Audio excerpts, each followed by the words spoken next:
Chapter 31-21. The students participating in the talent show had to go to the auditorium in advance to get used to the scene. The teachers would pay close attention to how to go on stage, how to introduce themselves, and even how to smile in front of the camera. Only then did I realize that there would be a video recording of the entire event. This made me even more nervous. At 4 p.m, I stood in the magnificent auditorium and saw that the students had slowly entered. The art teacher had put on some light makeup for me. To go on stage, I wore the prettiest dress in my closet. As the opening song, I was in charge of taking the lead. Just as the performance was about to begin, I heard someone calling my name. When I turned around, I saw Su Qi waving at me from the first row.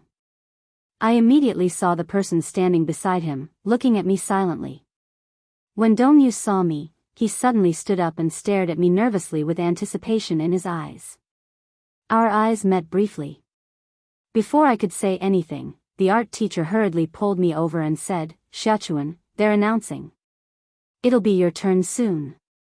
I nodded and hurried to the back of the stage. It wasn't until the host called my name that I finally reacted. The teacher was hurrying me and using the last few seconds to remind me. The most he said was nothing more than to tell me not to be nervous and to relax. When I walked onto the stage, it was pitch black below. Clap, clap. The stage lights fell at my feet. At that moment, I was surrounded by a blazing white light.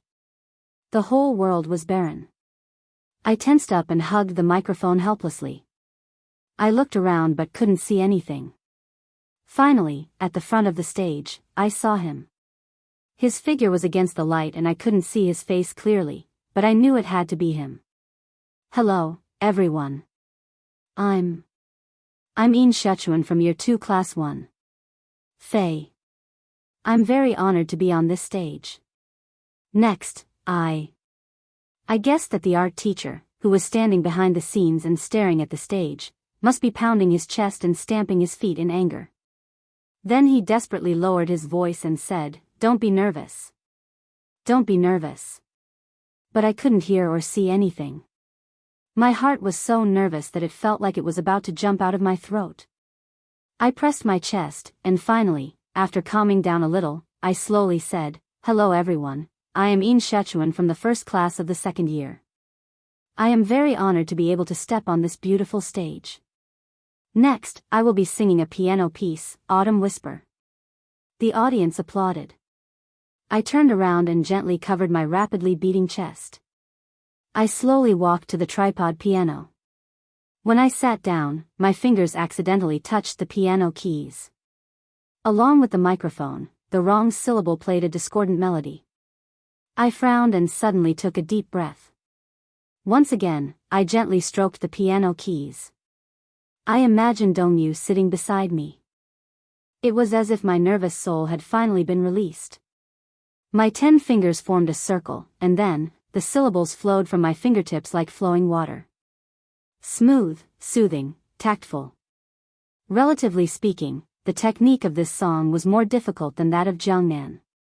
However, the advantage was that I had practiced this song for an entire year.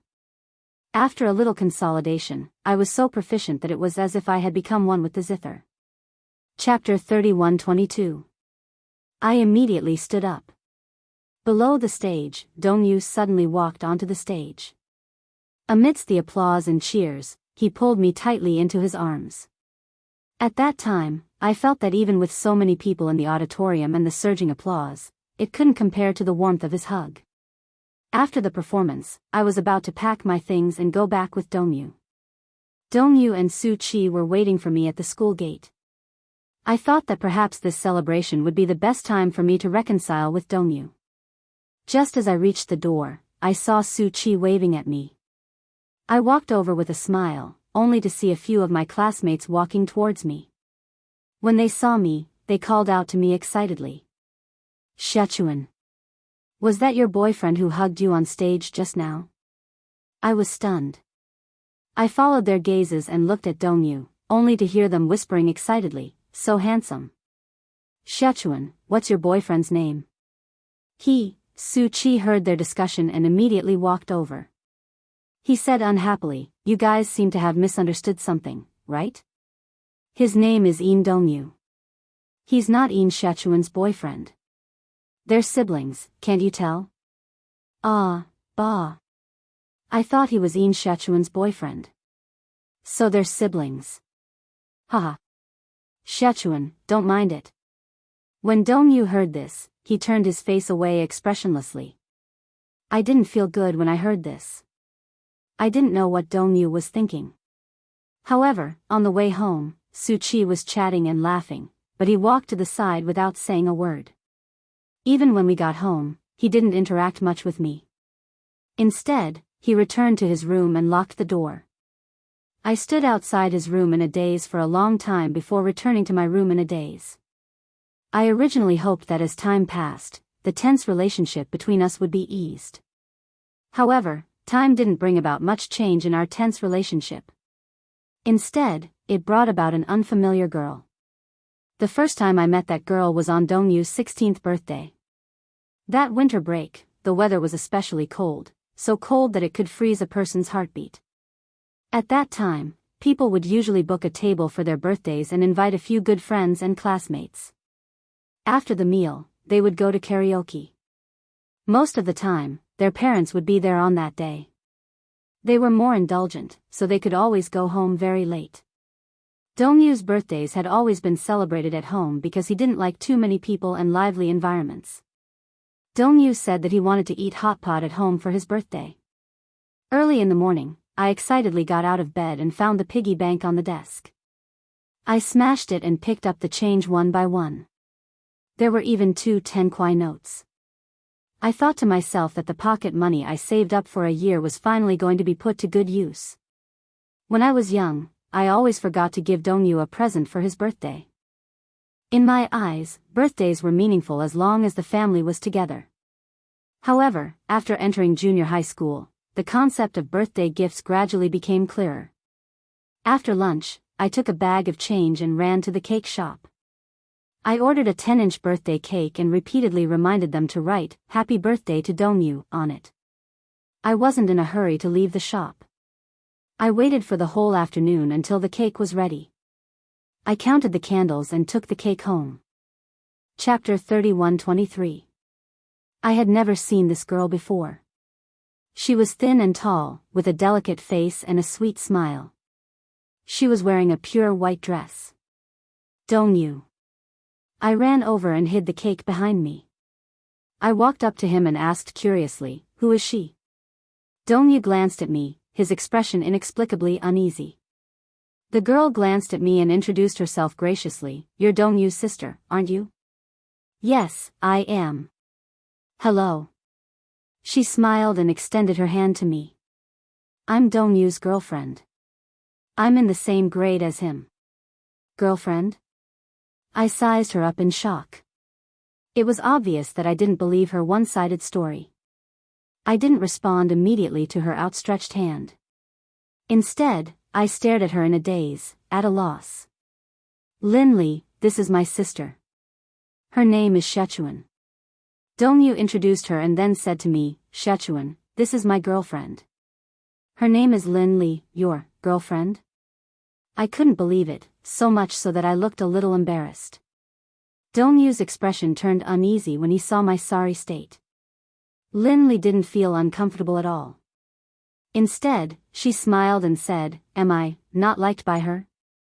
Dongyu smiled. "How can that be? She's just a little shy." "Shy, that's right." I was indeed shy. Especially when it came to this girlfriend of mine, I was caught off guard. Perhaps sensing that the atmosphere was too tense, Dongyu hurriedly said to her, "Let's go upstairs first." Then, he said to me, "Hurry up and go upstairs too. We have to prepare the hot pot.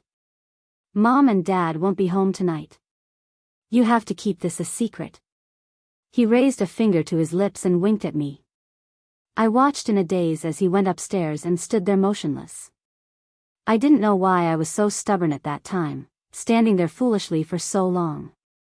Perhaps I was thinking that if Dongyu hadn't seen me go upstairs, would he have come down to look for me?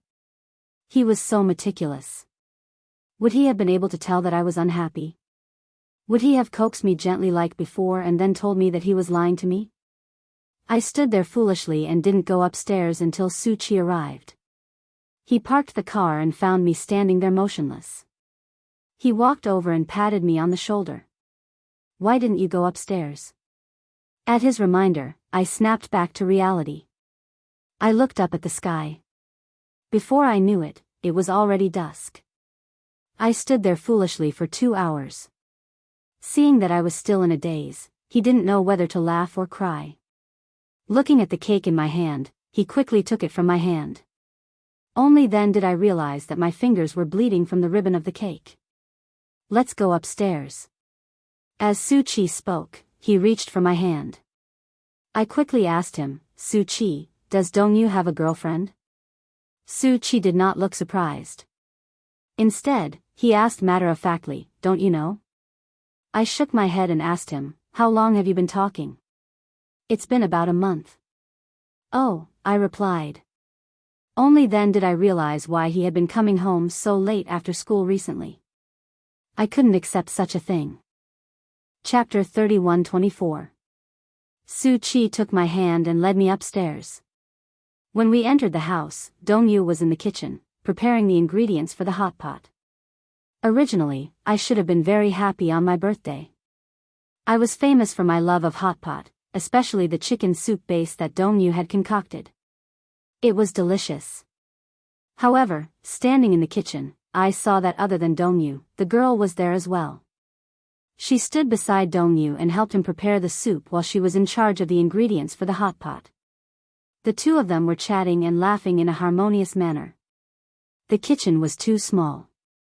With the two of us standing there was no room for a third person.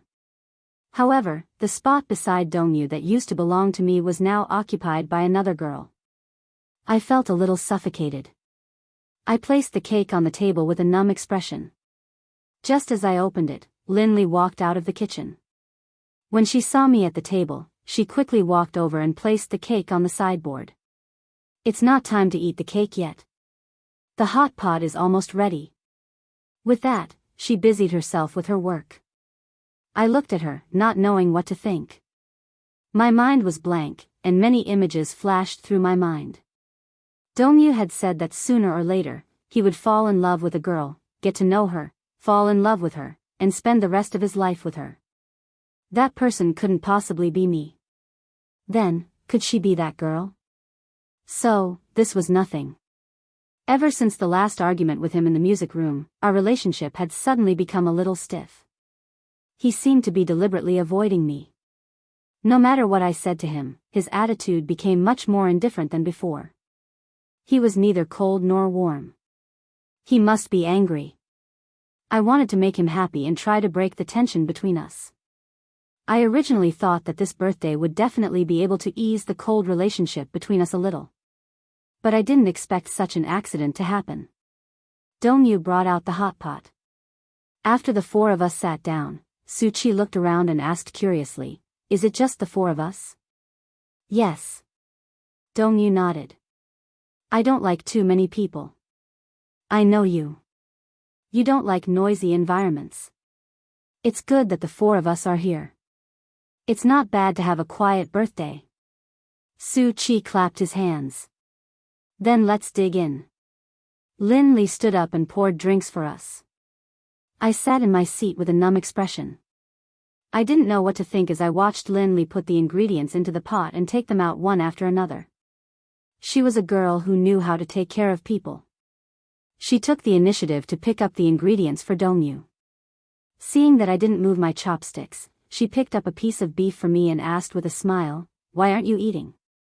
Oh, I quickly picked up my chopsticks and looked at the hot pot. The steam blew into my eyes, and I couldn't see clearly. It's so hot. I rubbed my eyes, blinked, and forced a smile. Dongyu suddenly looked up at me. However, he quickly turned around and smiled at Lin Li.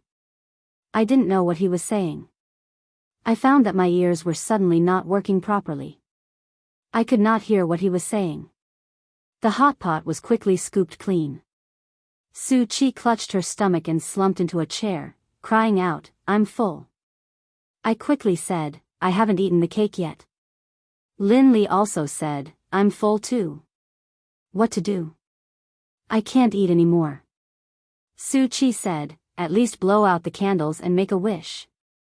Chapter 31:25. There's no need to blow out the candles. In any case, a wish won't come true. Lin Li's expression froze. But people always ask for candles to make wishes on their birthdays. Dongyu said, "My family's tradition is to eat longevity noodles." I see. I suddenly stood up and brought the cake to the table. Then, I arranged the 16 candles in order. I didn't know what I was obsessed with. I lit the candles one by one with a lighter and said to Dongyu, "Dongyu, make a wish. Although your wish might not come true, perhaps it will come true one day." Dongyu looked up and finally looked me in the eye. After a moment of silence, he smiled and said, "My wish will never come true." My smile froze. Su Chi couldn't help but be curious. "What kind of wish is it that even you say will never come true?" "Let me guess." Lin Li thought for a moment. "Get into a good university?" Su Chi said, "With Dongyu's grades, it won't be difficult for him to get into a top-notch university." "Is there a need to make a wish?" Lin Li guessed again. "Find a decent job in the future." Su Chi said, "If he goes to a good university, will he still have to worry about a job?" Lin Li, don't make wild guesses. Dongyu is always unfathomable. Who knows what he's thinking all day long? I suddenly walked to the switch and turned off the lights. In the dining room, there was only the flickering light of the candles. Against Dongyu's face, his deep-set features looked inexplicably downcast. Su Chi also said, "Hurry up and make a wish. Whether it comes true or not, you have to have a wish. Close your eyes. You must be sincere." Only then did Dongyu close his eyes. 5 seconds later, he blew out the candles with a whoosh. Su Chi walked over and turned on the lights. He looked down and saw me standing there in a daze. He was stunned. "What's wrong?" "Nothing." I regained my spirits and quickly said, "Let's cut the cake." Dongyu suddenly stood up. "I'm not eating anymore. Lin Li and I are going to the Lantern Festival in the park. Are you guys coming?" I realized that the Lantern Festival was approaching. There would be a Lantern Festival in the park. It would be beautiful. I'd always wanted to go with Dongyu. The night view would be beautiful. But, my gaze fell on Lin Li with a complicated expression. Su Chi did not think much of it. Lantern Festival? What's so interesting about the Lantern Festival? Today is your birthday, let's go sing. I also said, "Yeah, I want to sing." Lin Li said, "I want to go to the Lantern Festival." This opportunity was hard to come by. Normally, there wouldn't be such an opportunity. It was only available during the Lantern Festival. Su Chi, Szechuan, let's go. I said, "I don't want to go to the Lantern Fair. I don't want to see them walking hand in hand at the Lantern Fair." Usually, when I was this stubborn, Dongyu would be the first to compromise and take care of my emotions. However, that night, he did not do so. Instead, he said, "Su Chi, accompany her to sing. Lin Li and I are going to the Lantern Festival. We have an appointment." He then said to Lin Li, "Let's wash the dishes before we go." Lin Li nodded, and the two of them carried the bowls and chopsticks into the kitchen, chatting and laughing as they began to wash the dishes. I suddenly realized that Dongyu's rare smile was no longer mine. When he looked at me, he no longer had that doting smile. Chapter 31:26. I sat in the dining room and silently watched the two of them wash the dishes in the kitchen. I suddenly remembered that when I was young, I was punished by my mother to do chores. In the kitchen, I would stand on a stool and wash the dishes alone. Dongyu would run over and join me. Originally, I hated washing dishes. It was so dry and boring. But because of him, I enjoyed the time of washing dishes. Once, when we were fooling around, he accidentally made foam all over my face, and I accidentally ate more than half of it. The soap frothed in the water, and when it entered my mouth, it was bitter and astringent. Because of this bitterness, my face wrinkled. Dongyu went downstairs and used his remaining pocket money to buy a bottle of Coke. He urged me to drink it. I was forced to drink the whole can of Coke. At the last moment, he asked nervously, "How is it? Is it still bitter?" I stared at him for a long time before I suddenly opened my mouth and let out a loud burp. He was scared out of his wits, but when he saw me giggle foolishly, he leaned forward and sniffed in all seriousness. It smells like detergent." I was so angry that I chased after him. "It's all your fault.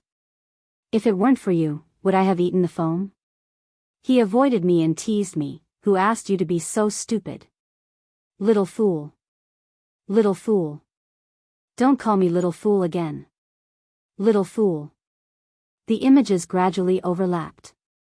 I snapped out of my thoughts and saw that Dongyu and Linli had already set the table. They walked out, picked up their coats, and were about to leave. I asked cautiously behind him, "Are you really not going to eat the cake?" Dongyu didn't turn around. He only said lightly, "I told you, I don't like cake." With that, he took Lin Li's hand and left. The door closed with a bang, leaving Su Qi and me standing there. My eyes reddened with grievance. I walked up to the table and looked at the cake. On it was written, "Happy birthday to Dongyu." Now that I thought about it, it was somewhat ironic. "This cake is very expensive," I burst into tears. I saved up a year's worth of pocket money to buy this cake. Why did he say that he doesn't like cake? Is it because the cake is not good? When Su Qi saw that I was crying, he immediately panicked. He walked over and quickly comforted me. "Why are you crying? Just ignore him. He doesn't like it, but I do." Then, he pulled me to sit down and divided the cake. Then, he picked up a fork and started eating. "Delicious." As he spoke, he looked at me. My hand that was holding the cake didn't move at all. My tears were dripping onto the cake. He didn't know what to do, so he came over and hugged my shoulders. "Do you know that I'm most afraid of you crying? Whenever you cry, I'm always at a loss. Tell me, what should I do with you?" He squatted in front of me and coaxed me, "What do I have to do to stop you from crying?" "Su Qi," my mouth trembled, and my voice was as light as a feather. "Take me to sing." Su Qi was stunned, but nodded without hesitation. At that time, karaoke was a very trendy thing to do. For those of us who were studying at the time, karaoke rooms were very expensive. Just a private room alone cost more than 200 yuan. Some of the better ones cost more than 500 yuan. Chapter 31:27. It was also because of Su Qi that I stepped into a karaoke room for the first time in my life. On Dongyu's birthday night, it was the second time. Compared to the nervousness of the first time, sitting in the karaoke room with Su Qi, I actually felt like an old man. I ordered a lot of songs, most of which were popular at the time. At that time, Jay Chou and Lin Junjia's songs were popular. I ordered "I Still Miss Her" and held the microphone as I sang. Tears drown me who should be sad who let go of this relationship. I finally understand promises that can't be kept become shackles. Happiness is always in short supply in reality. Please tell her I don't love her. Smiling sadly I punish myself. Want to stop all this struggle. Harden my heart. Tell a heartfelt lie. Don't tell her I still miss her. Hate is easier to let go than love. When tears clog my chest, just let silence replace all the answers. This song existed in Dongyu's MP3 player for a long time. At that time, I didn't understand why he liked this song. When I first heard it, the melody was nice and the lyrics were sad and beautiful. I was addicted to it and collected many of Lin Junjia's songs. I also became Lin Junjia's fan. However, after listening to so many songs, this was the only one I liked. I never got tired of listening to it. I don't love, I don't hurt, I don't understand. My heart has long been hollowed out, but my words are insincere. Please tell her I don't love her. Smiling sadly I punish myself. Want to stop all this struggle. Harden my heart. Tell a heartfelt lie. Don't tell her I still miss her. Hate is easier to let go than love. When tears clog my chest, just let silence replace all the answers. After singing this song, I suddenly felt that every word in the lyrics was almost heart-wrenching. I felt a sharp pain in my heart. I picked up a can of beer, pulled the tab, and took a big gulp. Su Chi looked at me silently. Perhaps he could tell that something was wrong with my mood today, but he couldn't understand my sadness. For a moment, he just sat silently beside me and put his arm around my shoulder. Ignore them. I said to him, let's sing our song. Su Chi said, Sichuan, what's wrong? You drank so much, are you okay? What's this bit of wine? As I spoke, I took another sip. Finally, he couldn't take it anymore. He pressed his hand against mine to stop me. Stop drinking. Are you here to sing or to drink? You ordered so many drinks. Isn't it a waste if you don't drink them? You don't have to finish everything you ordered. I put my arms around his shoulders without any explanation. At that moment, my head started to feel groggy because of the alcohol. I leaned very close to him. Leaning close to his face, I smiled and said, sing with me, okay? My breath reeked of alcohol.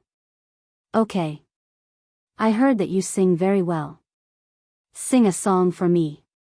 Su Chi smiled and walked to the music machine. He chose a song. Perhaps he guessed that I liked Lin Junjia's songs, so he chose, I Really Want to Love Her. It's raining. He's holding an umbrella beside you. But I wasn't happy.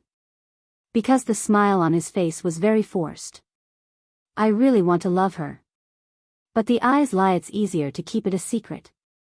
Lest our feelings become complicated. I really want to love her. But reason quarrels. Is it possible to quit? Who can give me a good answer? If I can't bear to, if this goes on, we're all victims. I really want to love her. But the eyes lie. It's easier to hide. Lest our feelings become responsible. I really want to love her. But reason quarrels. Is it possible to quit? Chapter 31:28. When love is on the verge of danger, we'll both be scarred, we'll both suffer unspeakably. I really want to love her, but the eyes are lying. It's easier to hide so as not to complicate my feelings. I really want to love her, but reason is arguing. Is it possible to withdraw? Who can give me a good answer? Oh, love teaches us that we can't let go. Love teaches us that we can't let go. I drank my beer in silence, but the beer that had gone into my mouth seemed to have gone into my eyes. My vision gradually became blurry and hazy, and I almost couldn't see clearly. I quickly rubbed my eyes and gulped down one can after another. Su Chi was a little angry. He snatched the beer from my hand and said to me in an angry tone that he had never used before, "You can't drink anymore." I said, "I want to drink more." I was sad. My heart felt like it was being blocked by something. I couldn't swallow or spit it out. I wondered if I would feel better if I got drunk. Even if it was just for one night, it would save me one night of suffering. I finally understood why some people liked to drink when they were sad. It wasn't because they were pretentious, but because it could cover up some pain and numb it appropriately. Although the pain would probably become clear again tomorrow, at least it would be better to have a few seconds less of suffering. Perhaps I had drunk too much, but I felt my stomach churn. I rushed to the bathroom, held the basin, and retched, but nothing came out. Su Chi walked over with the green tea. He unscrewed the lid and handed it to me. He said helplessly, "Don't drink anymore. If you drink anymore, you'll really get drunk. It's not good at all when you're drunk." I took the green tea and drank half the bottle. My body swayed slightly, but my mind slowly cleared. I looked up at him. Perhaps he saw the bloodshot eyes and red and swollen eyelids, and was shocked. "Sichuan, something's wrong with you today." I suddenly hugged him tightly. A crazy thought flashed through my mind. Because I had taken the initiative to hug him, Su Chi's body stiffened. He stared at me blankly, probably unable to tell if this hug was due to the alcohol or if it was because he had lost control of his emotions. However, the next second, I did something even crazier. I held his face in my hands and kissed his lips softly. Leaving his lips, I looked at him seriously. Seeing that he was still in shock, I smiled with tears in my eyes and asked calmly, Su Chi, don't you like me? Su Chi nodded. I've liked you for so long.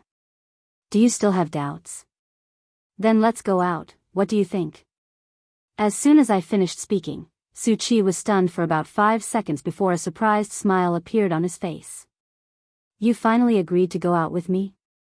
He looked at me seriously. Sichuan, are you joking? Or was it because he was drunk that he spoke nonsense? Will you regret it tomorrow? No, I promise to date you. Su Chi smiled brightly and hugged me tightly. Then, he whispered into my ear, little fool, do you like me too? I said calmly, no. I don't like you. Su Chi was stunned when he heard this. He looked at me again with a puzzled expression on his handsome face. Chapter 31-29. I'm a slow person, and it's hard for me to like someone. But since you've been chasing me for so long, I've decided to try dating you. Although I was smiling, I was begging in my heart. Su Chi, please, let me fall in love with you. Let me fall in love with you without hesitation. Let me fall in love with you regardless of my own safety. Let me like you, just like how I like Dongyu. I want to, like you too. Su Chi was silent for a few seconds. I wondered if he was starting to feel troubled, so I said, will it be too much? If it's too much, then forget it. With that, I turned around to leave. Su Chi hugged me nervously from behind and quickly said, no. What? He turned me around and caressed my face, smiling brightly. Even if there's only a little hope, I won't give up. Sichuan, be my girlfriend. Crying and laughing, I promised him. I was also serious, really serious about cooperating with him. He couldn't sense my other emotions. He seemed inexplicably excited and immersed in joy. He held my face and asked with a smile, then can I kiss my girlfriend now? Unlike his domineering attitude when we first met, he was actually asking for my opinion. I looked into his eyes and felt that they were exceptionally beautiful, like black jade agate. At this moment, they were so affectionate that it felt like they were sucking my soul away. I didn't dare to look him in the eye. Blushing, I lowered my head and pursed my lips. I nodded gently and smiled faintly. In the next second, he moved closer to me and kissed me on the lips. He was very careful, as if he was treating a precious treasure. He lifted my chin, leaned down, and kissed me. I responded obediently, like a pious student, kissing him the way he kissed me. But the deeper he kissed me, the more my heart beat like a stagnant pool. There were no ripples, no splashes. It was as if my heart was so quiet that there was no echo. His lips were soft and warm, different from Dongyu's. Dongyu's lips were thin and slightly cold. One was passionate like fire. The other was as indifferent as ice. But the feeling it gave off was different after all. Su Chi kissed me, but I didn't feel anything special. My heart didn't seem to be beating too fast either. I couldn't help but recall the scene of me and Dongyu kissing. In the music classroom, in the small forest at the bonfire party, we tasted each other's lips. At that time, our heartbeat felt like it was about to burst my eardrums. At that time, my heart was beating as fast as thunder. It was different.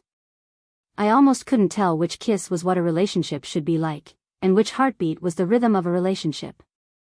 I only knew that I was responding to him seriously, but my heart was so desperate that it was about to collapse. What kind of feeling was a kiss supposed to feel? After becoming Su Chi's girlfriend, her life turned upside down.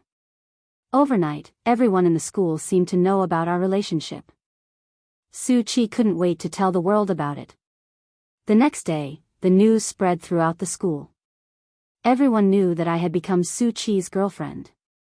Sitting in the classroom and walking on the field, I could feel the probing, envy, jealousy, and scrutiny in their eyes when they landed on me.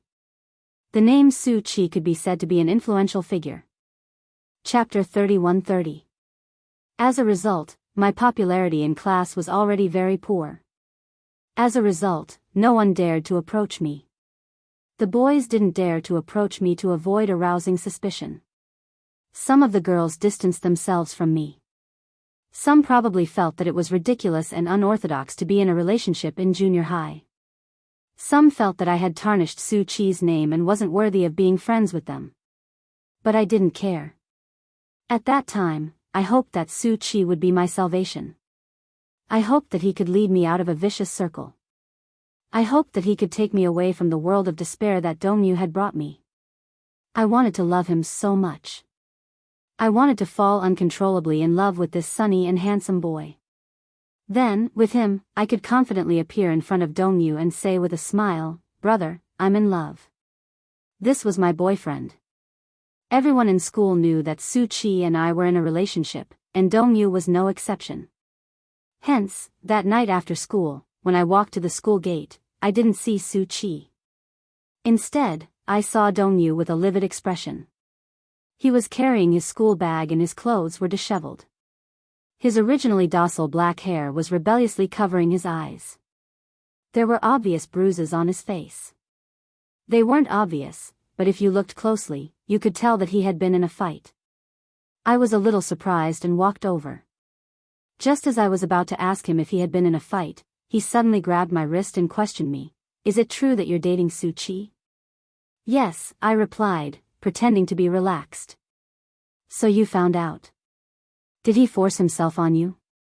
Dongyu looked very angry, which made me even more flustered. I didn't know why he was so angry. Shouldn't he be happy? He had finally gotten rid of me and didn't have to be pestered by me anymore. Shouldn't he be happy? I smiled calmly and said, "I confessed to him last night. Coincidentally, he's liked me for a long time. It was consensual. No one forced anyone." "Are you crazy?" Dongyu said angrily, "I thought you treated Su Chi as your brother.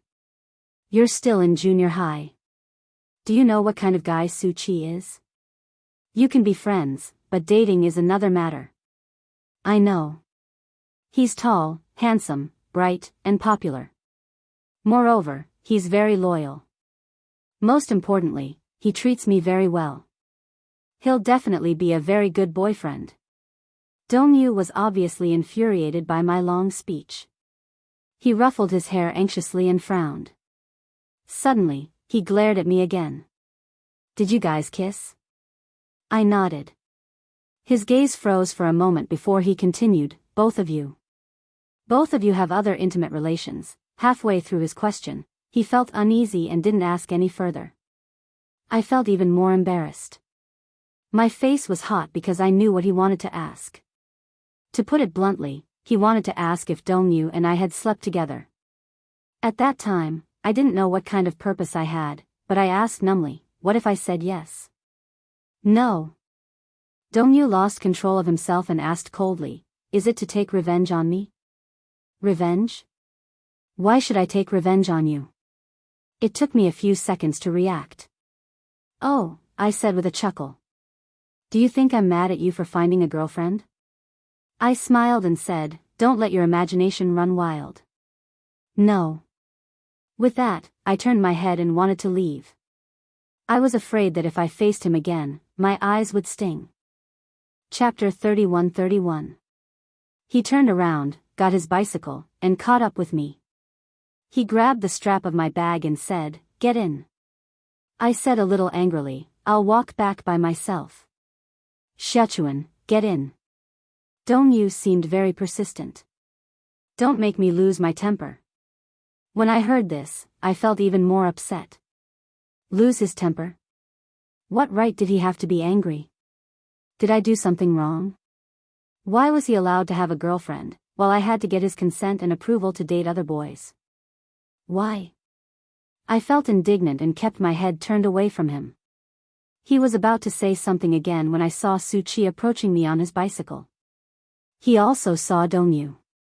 As if on purpose, he didn't stop until he was beside me. The wheels of the bicycle were pressed against Dongyu's bicycle. It was more like a confrontation. When Dongyu saw him, his expression turned even uglier. "Get lost." Su Chi ignored him and said to me, "Get in." Dongyu said angrily, "Su Chi, have you forgotten what I warned you?"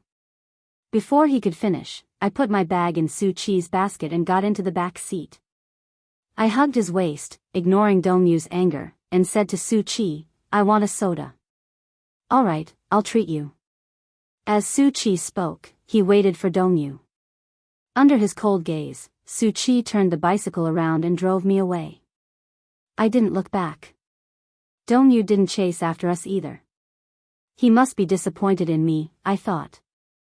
That night, after coming out of the karaoke room, Su Chi sent me home. Before he left, he grabbed the back of my hand and pulled me to him. He couldn't seem to hide the smile on his face. "You're leaving just like that? Aren't you going to say anything?" I asked. "What do you mean?" Su Chi scratched the bridge of my nose. "Aren't you going to give me a kiss?" My face immediately burned. I turned around shyly, but out of the corner of my eye, I saw someone standing on my balcony. I couldn't help but look up and catch a glimpse of the figure leaning against the balcony, looking downstairs. The night was too dark, so I couldn't see him clearly, but I could guess his identity. I bit my lip and suddenly turned around to look at Su Chi. Su Chi's initially disappointed face was instantly revived when I turned around. I scolded, "Idiot." Then, she approached him, stood on her tiptoes, put her arms around his shoulders, and gave him a kiss. He's too tall. Compared to his height of 1.8 meters, I'm 1.6 meters. I do seem a little petite and dainty.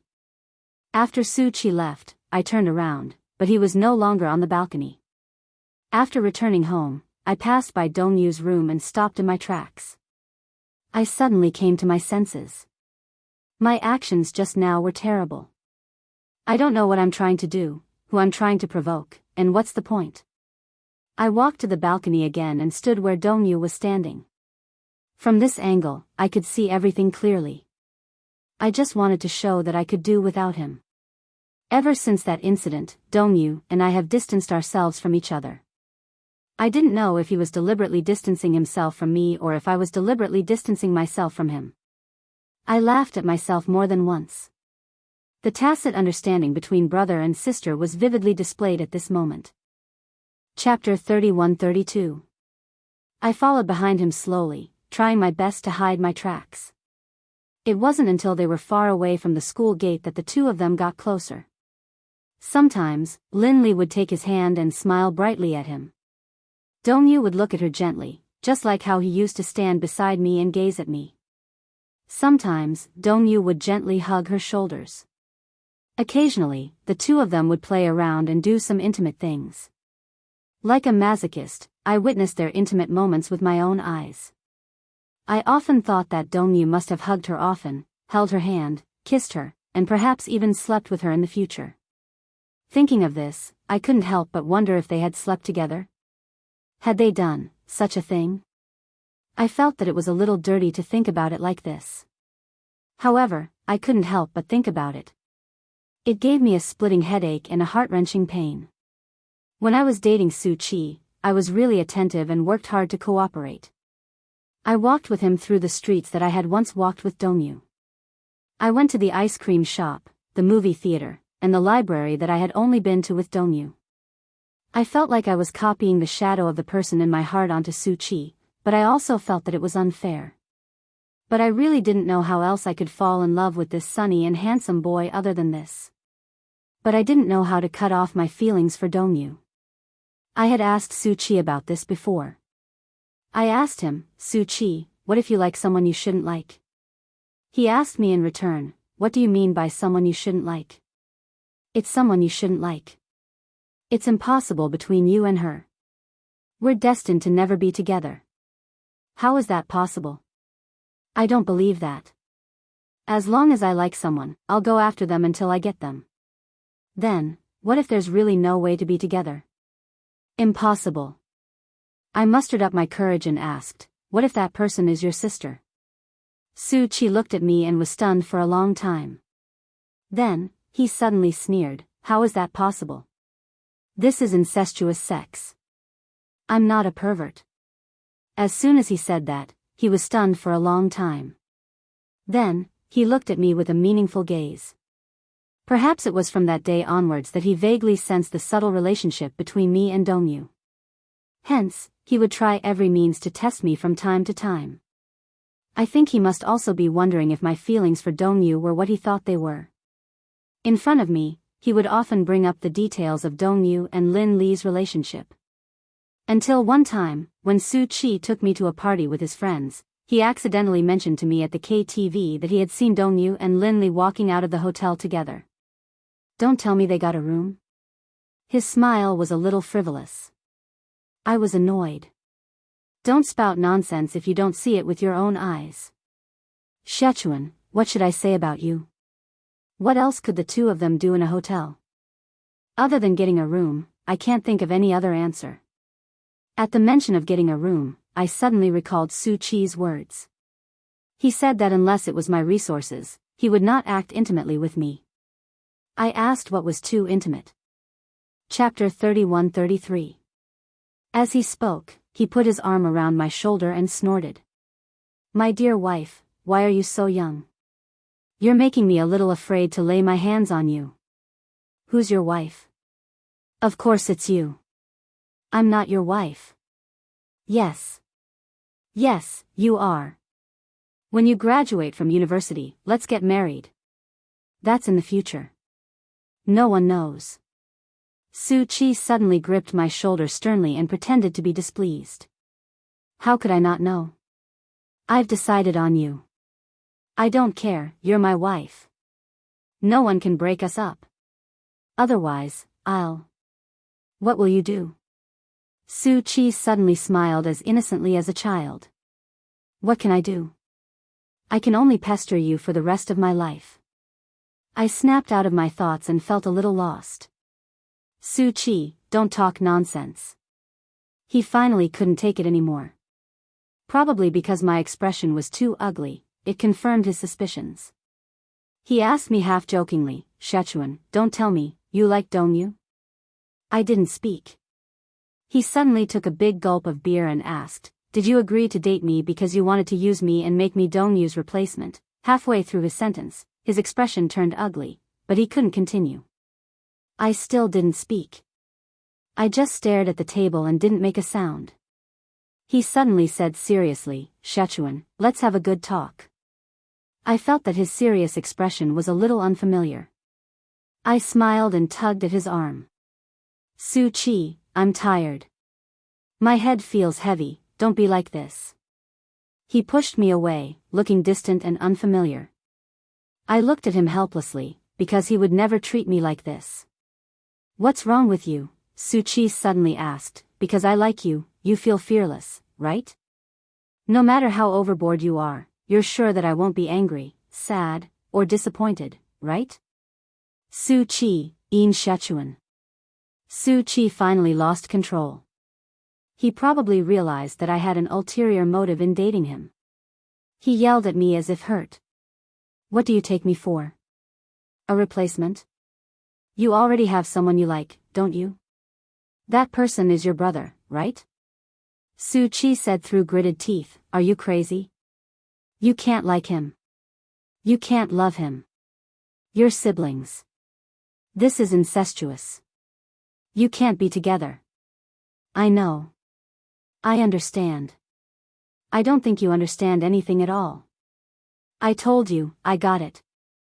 I roared at him with all my might. Su Qi was stunned. I sneered with tears in my eyes, even you have to remind me of this? I know I can't love him, so I let you love me. Su Qi, didn't you say that you would definitely make me fall in love with you? You're a man of your words. As if waking up from a dream, Su Qi's thin lips trembled slightly. So, you're really using me? He suddenly stood up and kicked over a few bottles of beer beside his feet. His face was livid. Yin Sichuan. What right do you have to toy with me like this? Just because I like you, hopelessly in love with you, so you don't have to worry about my feelings? Chapter 31-34. I was a little afraid of how out of control he was. I stood up and tried to grab his hand. Su Qi, work a little harder.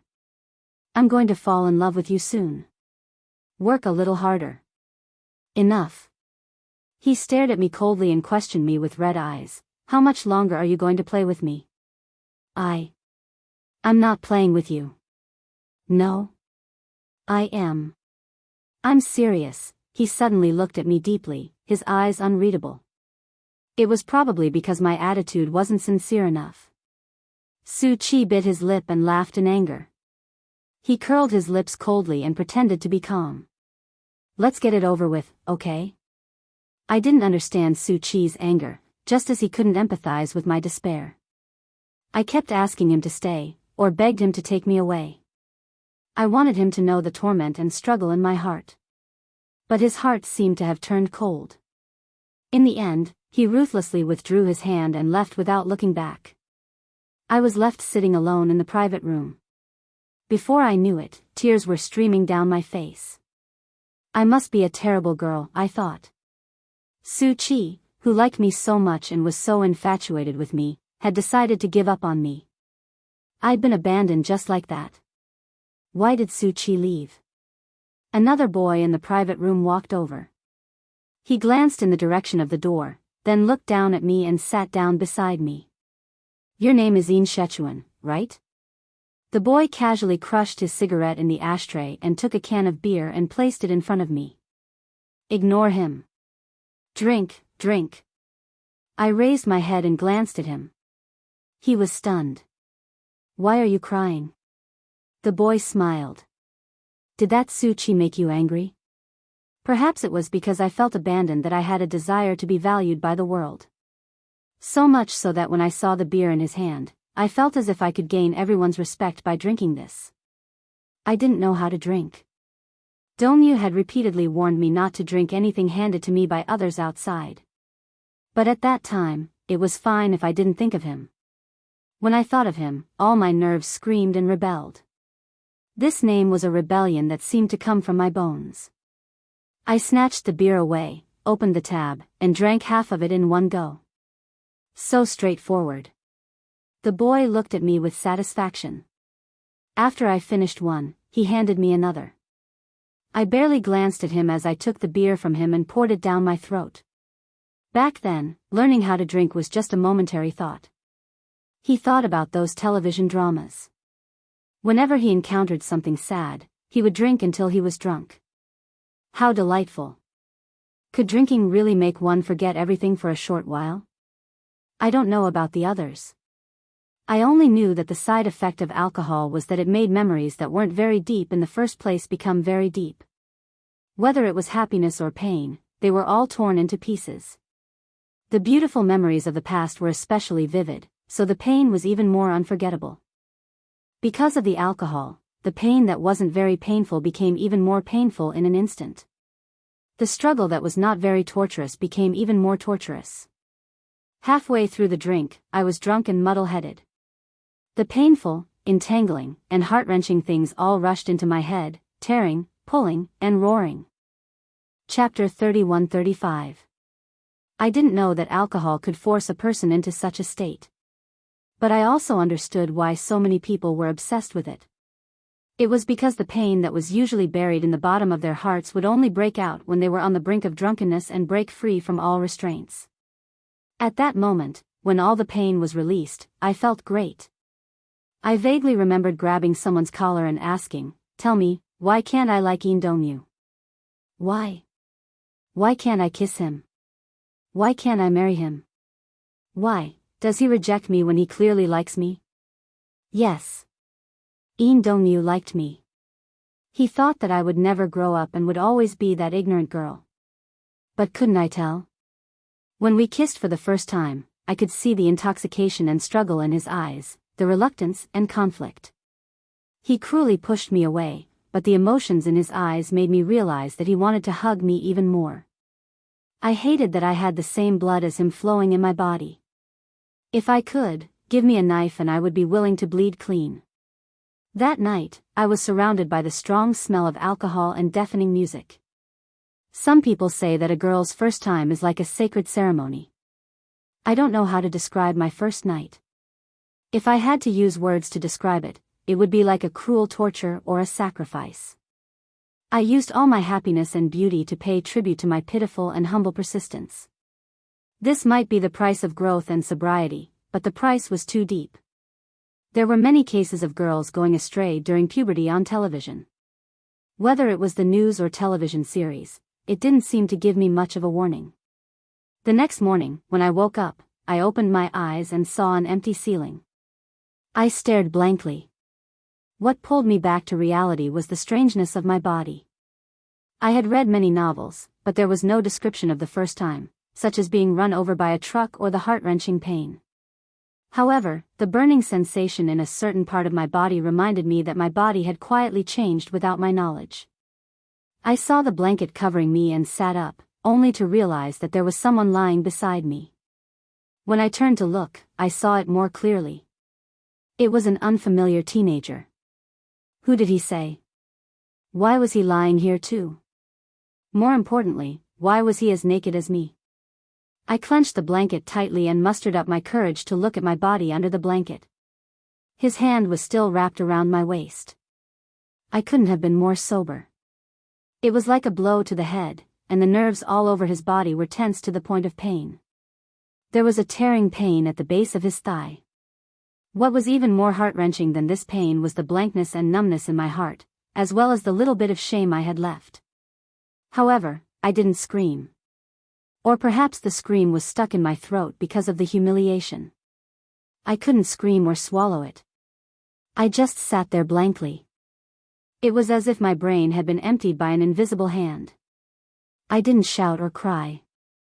I thought it was a dream, and I expected it to be a dream.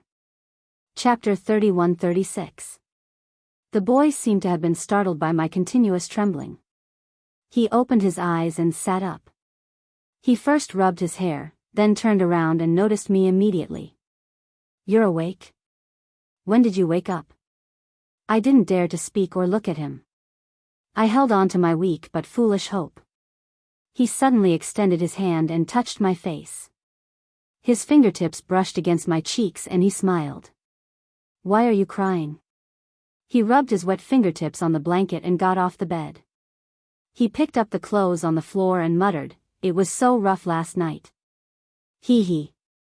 His sloppy tone was like that of a winner, incomparably proud.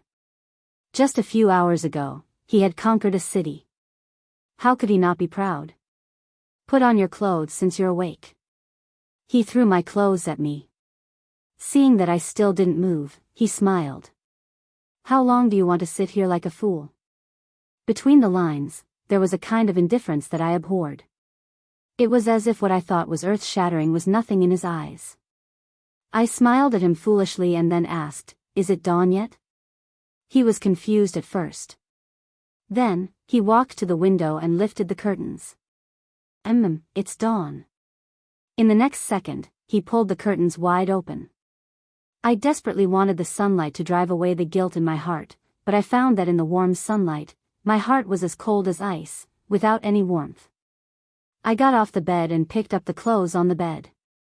Holding them in my arms, I walked to the bathroom. But as soon as I took a step, a certain part of my body was torn. There was an indescribable pain. There seemed to be something warm sliding down from the bottom of my thigh.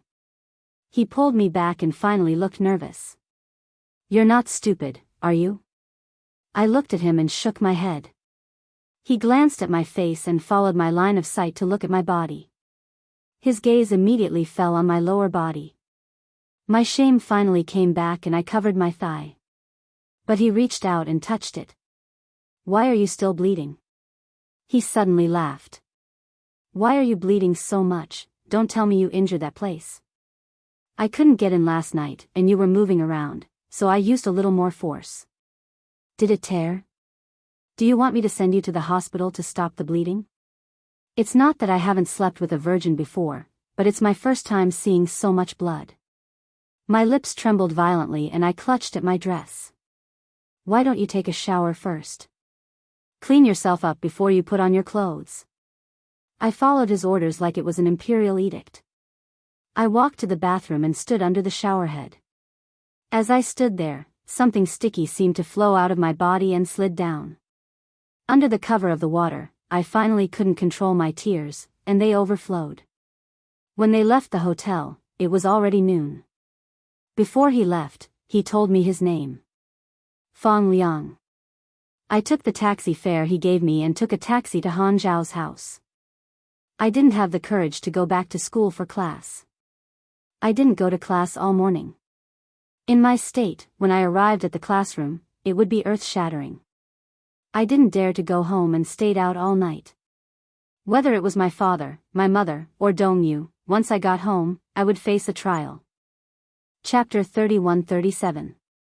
Han Zhao's house was in a high-end neighborhood. I didn't know how long I'd been waiting on the steps.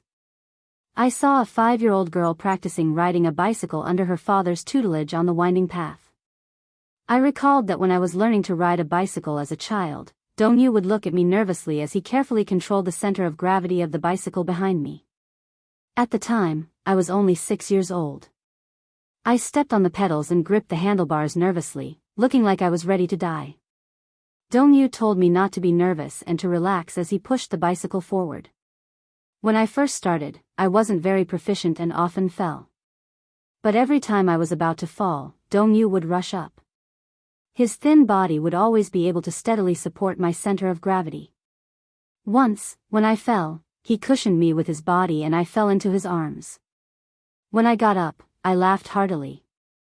When I returned home at night, I found a few abrasions on his back. However, I wasn't ashamed at all. Instead, I laughed at his tender skin. For some reason, I started to miss the innocence and boredom of my childhood. I kept feeling that after I grew up, everything had changed. The burden on my shoulders had become heavier and heavier.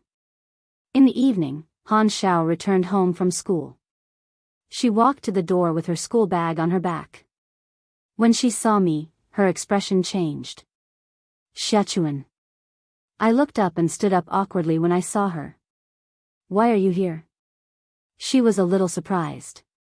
You didn't go to school today. Your parents came to look for the form teacher, looking anxious. When I passed by the form teacher's office, I heard your mother say that you didn't come home last night either. They've already gone to the police station to call the police. Han Xiao, I want to stay at your house tonight. Is that okay? I asked carefully. Han Xiao was even more surprised. Are you crazy? Why didn't you come home? I bit my lip. When I thought of what it would be like to go back, I couldn't help but cry. Han Xiao, other than here, I have nowhere else to go. Han Xiao squatted in front of me and cupped my face. Finally, she noticed something strange. Xiachuan, where did you go last night? Tell me, tell me. Han Xiao gripped my shoulder tightly and asked anxiously, weren't you with Su Qi last night? You didn't go home. Where did you go? Don't ask anymore, okay? I said in despair, don't ask anymore. I beg you. Han Xiao hid me in her room. Because I was worried that her parents would find out, I even spoke cautiously. After dinner, Han Xiao returned to her room and brought me a carton of milk. Only this. I'm sorry, Xiachuan. She put the milk aside, but I had no appetite at all. I guessed that my expression must have looked terrible, so Han Xiao was probably scared out of her wits. She sat beside me, put her arms around my shoulders, and cried, Xiachuan, don't scare me, okay?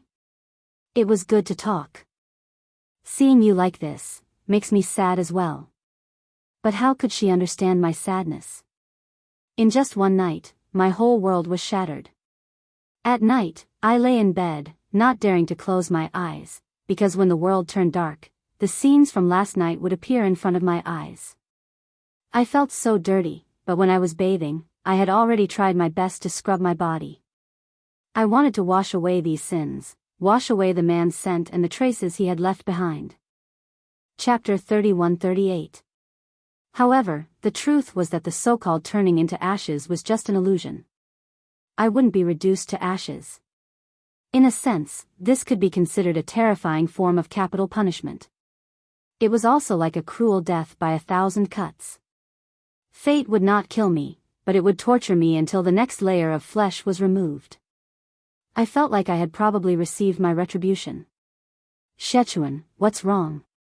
Probably startled by my shaking shoulders, Han Xiao turned on the lights and saw me biting the blanket, gritting my teeth, trying to hold it in. But my tears, one by one, covered the entire pillow. She hugged me, probably trying to give me as much warmth as possible. I greedily wanted to absorb her warmth. I hugged her and said softly, Han Xiao, I'm afraid, I was afraid. I was afraid that sooner or later, this matter would be exposed to the light of day. I was afraid. I was afraid of how Dongyu would look at me with disgust when he found out. I was afraid. What I was most afraid of was being abandoned by the world. The night passed in a daze. The next day, when Han Xiao woke up, I also woke up in a daze. When she saw that I was awake, she asked me to go to school with her. I didn't dare to step through the school gate. I said, I'm not going. You go ahead. She asked me why I wasn't going to school. I didn't say anything else. She tried to persuade me, but I still refused to go. I wrapped myself in the blanket and curled up in the corner, hugging myself. She couldn't do anything to me, so she had to leave. After she left, I locked the door and locked myself in the room. Then, I lay on the bed and looked up at the ceiling. My tears fell uncontrollably. At that time, I was so desperate that it felt like the sky was about to fall. But I didn't know who would hold on for me if the sky really did fall. I knew that if I only knew how to cry, I would be too weak. But in that case, other than crying, I didn't know how else to face myself. I had suffered so much for nothing. I didn't feel hungry after not eating for a day. I didn't feel thirsty after not drinking water for a day. In the afternoon, I heard footsteps outside the door. It seemed like someone had returned. They hugged their shoulders timidly and shivered. Then, someone knocked on the door.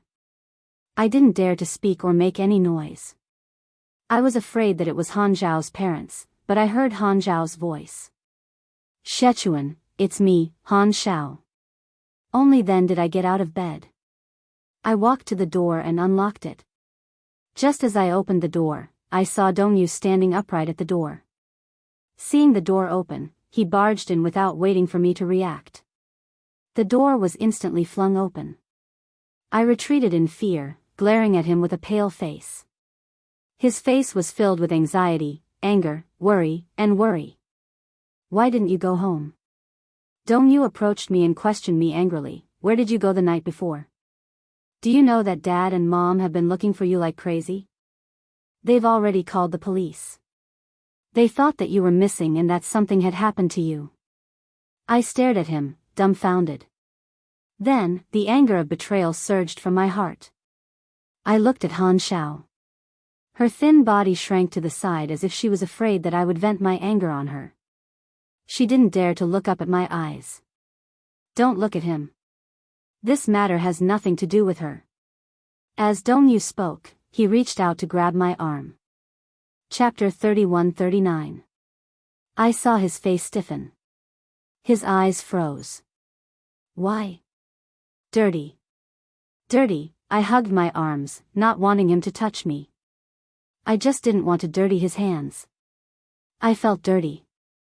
There were stains all over my body that couldn't be washed clean. In my heart, Dongyu was so inviolable that I didn't want to dirty his hands. But he seemed to have misunderstood me. When he heard the word coming out of my mouth, he slowly retracted his hand in midair. I saw his eyes darken. There was no longer any light in them. There was even an indescribable sense of loss. It was as if he was asking, how did you become like this? I couldn't stand the look in his eyes. I lowered my head and squatted down helplessly. I didn't know how long he stood there, nor did I know how long he had been scrutinizing me. I only saw him suddenly turn around and leave. Despite Han Zhao's repeated attempts to persuade him to stay, he left without looking back. Han Xiao chased after him out the door. After some time, she returned resentfully. She looked at me helplessly. Sichuan, what's wrong with you? You didn't say a word. You didn't even mention a word. What exactly happened that night? I didn't say anything. I only knew that Dongyu had left. But I thought to myself, go as far as you can. Don't look back again. I didn't need him to care about me anymore. That night, I still didn't eat. Han Xiao couldn't persuade me otherwise. My indifference almost made her break down. Just as she was at a loss, her mother shouted outside the door, "Xiao Xiao, someone's looking for you." Han Xiao went out. A few minutes later, the door was pushed open again. However, I sensed that the footsteps coming in were different. I finally looked up and saw Su Qi walk into the room with a pale face. When he saw me, he stood there in a daze for a long time before he walked up to me and squatted down. He reached out and wanted to hug me. Surprisingly, I didn't push him away like I had pushed Dongyu away. I only remember that when he was about to hug me, my mind was blank. I couldn't think of anything and didn't dare to think of anything. But later, I realized that perhaps at that time, I needed a warm embrace too much. The warmth I wanted, Su Qi couldn't give me. However, I didn't dare to hope for the warmth that Dongyu could give me. Other than Su Qi, I didn't know anyone else who could give me such warmth. When he hugged me, my tears flowed out of my eyes like a broken dam. I couldn't hold them back any longer. Perhaps it was my tears or my suppressed sobs that made him feel as if a knife was being twisted in his heart. He hugged me tightly and sobbed, "It's my fault. Don't cry." The more I heard this, the more I cried. I asked him, "Why did you leave me behind yesterday?" He asked almost impulsively. His entire body froze, as if all the blood in his body had frozen. To him, these words were undoubtedly a knife that pierced his heart. He rubbed my shoulder guiltily, his voice trembling badly. "It's my fault. I shouldn't have left you behind yesterday." I asked him repeatedly in despair, "Why did you abandon me? Why? Why did you leave me behind?" "Su Qi. I didn't toy with you.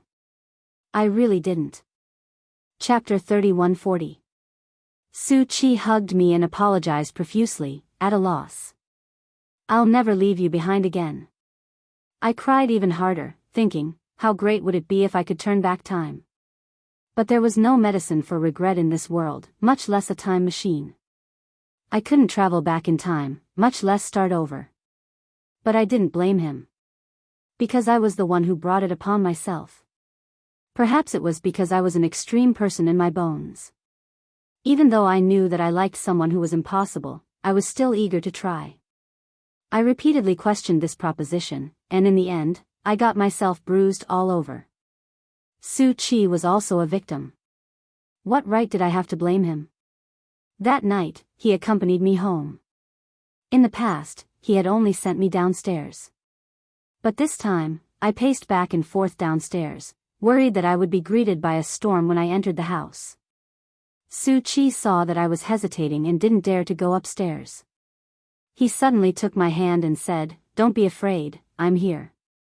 I was even more stunned when I heard this. Dongyu had said this to me countless times. But in many moments of despair, he wasn't by my side. I didn't know how trustworthy Su Qi's words were. It was because he was too young that he made some heavy promises casually. The promise he made back then was a sincere one. But he didn't fulfill it, and he really couldn't fulfill it. I had also changed from being firm in the beginning to being cautious. Su Qi held my hand as the two of them walked up the stairs and knocked on the door. It was my mother who opened the door. When she saw me, she reached out and grabbed my collar, pulling me home. When Su Qi saw this, he rushed over in fright and shielded me from her. He said, "Auntie, calm down. Who are you?" My mother got even angrier when she saw him. My father walked out of the study. When he saw me, there was something wrong with his expression. He was worried, distressed, angry, and had mixed feelings. Dongyu was in the living room. When he saw me, he suddenly stood up and entered the study. My heart sank. Su Qi turned to look at me, then at my mother. He said softly, "My name is Su Qi. I'm Shechuan's boyfriend." "What? Boyfriend?" My mother couldn't accept it and rebuked him. Are you kidding me? Our Sichuan is still in junior high school. Boyfriend? When did this happen? We've been dating for a year. Su Chi took a deep breath and said, I'm sorry. But I really like Sichuan. If it's possible, I'll consider marrying Sichuan after she's successfully admitted to university. Get married? What a joke. I suddenly felt that his hand was very hot. I retracted my hand and said angrily, Su Chi, don't talk nonsense. We've already broken up. I thought about what had happened that night and felt even more embarrassed. After that incident, my entire life seemed to have been turned upside down. Even my relationship with Su Chi had changed subtly. I didn't dare to have any extravagant hopes. Marriage between him and me in the future was even more ridiculous. Perhaps it was the word break up that made her mother feel even more unreasonable. She flew into a rage. In Sichuan. How old do you think you are? Dating and breaking up? Do you still want to study? Do you still want to enter high school? I was silent. Chapter 31:41. What do you have to promise me? What do you have to swear to me? Do you know how terrible her monthly test results were this time? My mother suddenly waved her hand. Let's not talk about this. In Sichuan, let me ask you, where have you been for the past 2 days? Do you know that your father and I were worried that something had happened to you? We called the police. Your father and I haven't been at work for the past 2 days, and Dongyu hasn't been in class either. We've been looking for you everywhere. Are you playing with us? I didn't dare to make a sound. I didn't know how to explain. Su Chi suddenly said, She was at my house yesterday. I was stunned. I glared at him and said angrily, Su Chi, don't talk nonsense. My mother was even more surprised. Her eyes were full of emotions. What did you say? Auntie, Sichuan has been with me for the past 2 days, but don't worry. Before Su Chi could finish, my mother couldn't control herself and slapped me in the face. You immoral thing.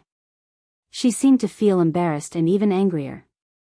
She grabbed my collar and slapped me twice.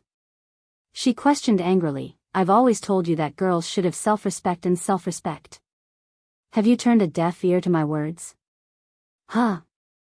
I'll teach you a lesson today. As she spoke, she pointed at Su Chi and said, and you. I'll talk to your parents about this tomorrow. I covered my face and knelt on the ground, crying bitterly. Mom. Hit me, I know I was wrong.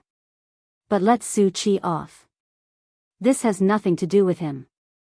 I wasn't with him. For an entire week, I was locked up at home to reflect on my mistakes.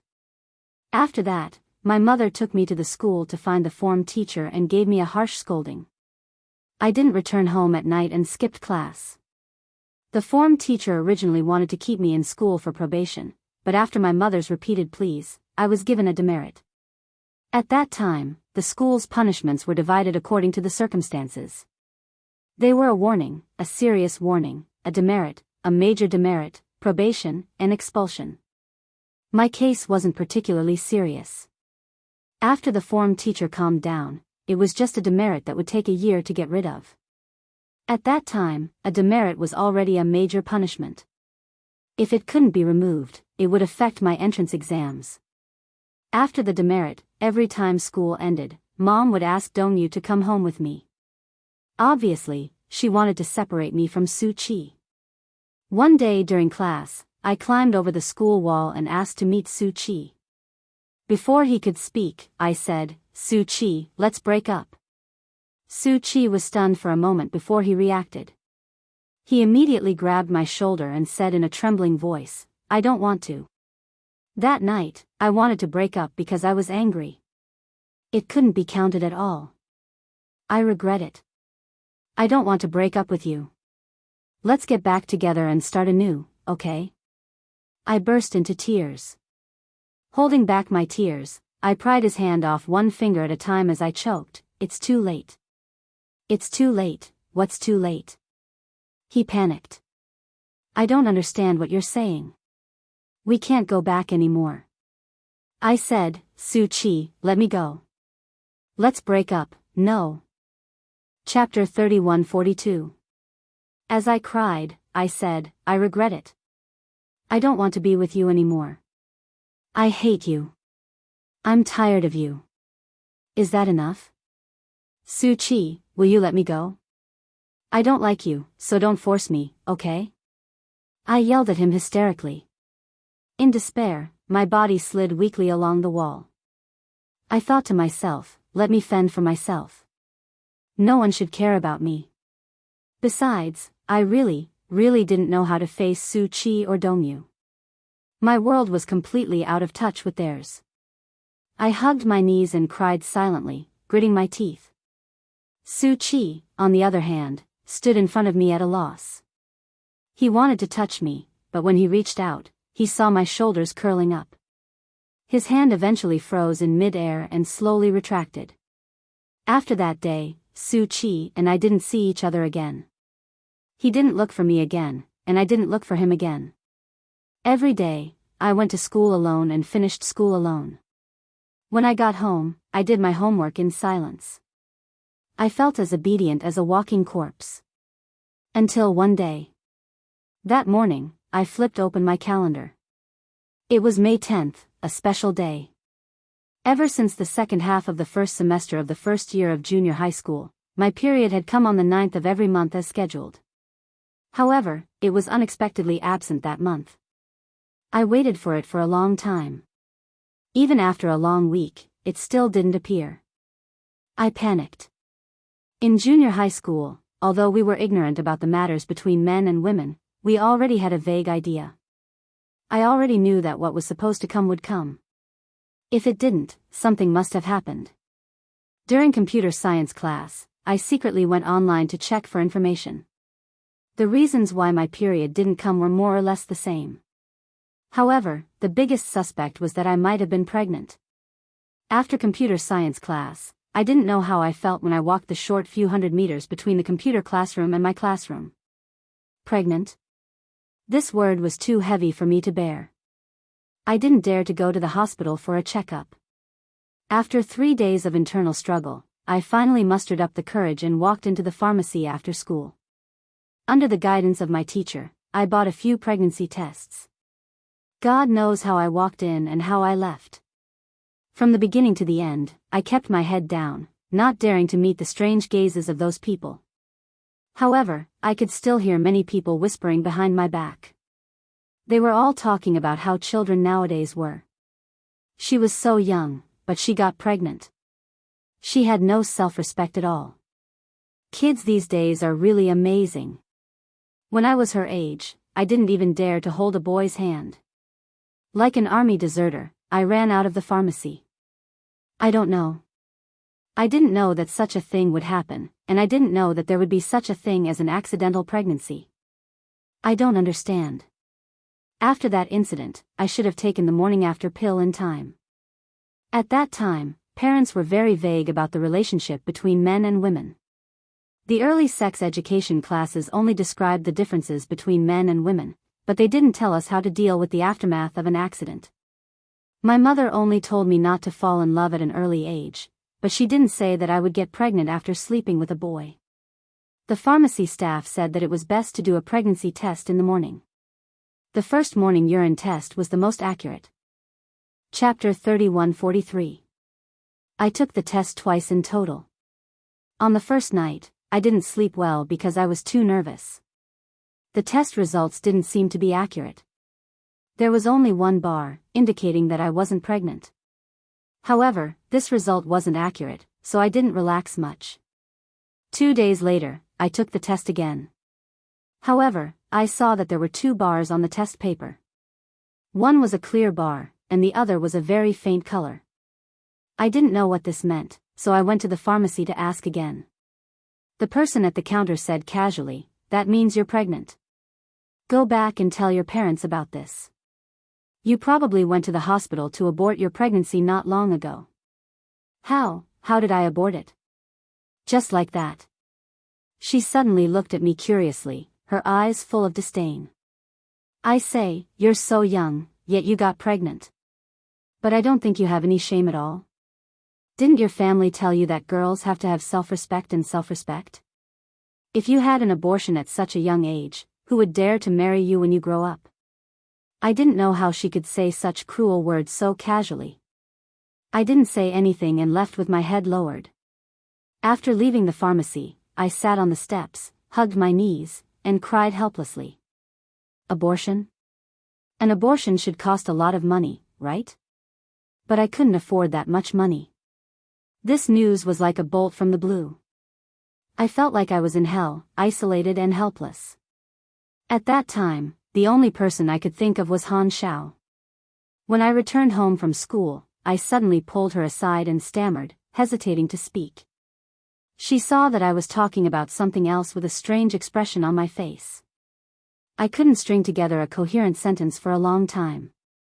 She was a little anxious. Sichuan, what's wrong? What's the matter? Han Xiao, my voice trembled violently as soon as I spoke. Perhaps she had also noticed my strange expression, so she finally looked at me seriously. What's wrong? I think I'm pregnant. My voice was like a mosquito's. Every word was squeezed out from between my teeth. When Han Xiao heard this, her expression changed drastically. Her eyes widened in disbelief. What? I haven't had my period in a long time. I've taken 2 tests and I think I'm pregnant. What should I do? Do you know anything about this? How did she get pregnant? You and that man. She stopped abruptly. She was afraid that she would agitate me, so she asked, didn't you take any precautions? Even more embarrassed, I bit my lip and shook my head. Han Xiao was also at a loss. She said anxiously, I don't know much about this either. Why don't you take a leave and I'll accompany you to the hospital for a checkup? Then, if you're pregnant, do a painless abortion. Advertisements for painless abortions could be found all over the streets. I said helplessly, but I heard that abortion surgery costs a lot of money. I can't afford it. It's impossible for me to ask my mother for it. She won't give it to me. If she asks for the reason, I can't say, she'll definitely break my leg. Han Xiao immediately calmed me down. Don't be nervous. I'll ask around for you. There should be other ways besides abortion. Don't worry. On the way home, we passed by the pharmacy.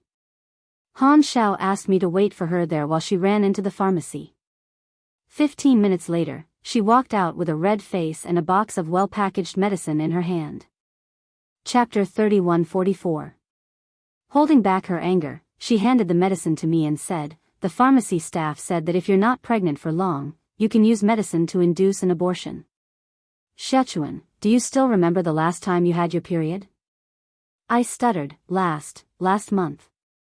Han Xiao looked at the instructions on the medicine box and said, go home and try taking this medicine. However, I heard that if you undergo an abortion, it will be very painful. The pharmacy staff said that after taking the medicine, a small blood clot will be expelled. That is the pregnancy sac. If that is expelled, it means that the abortion was successful. Holding the medicine, I asked nervously, how much is this medicine? I'll pay you back.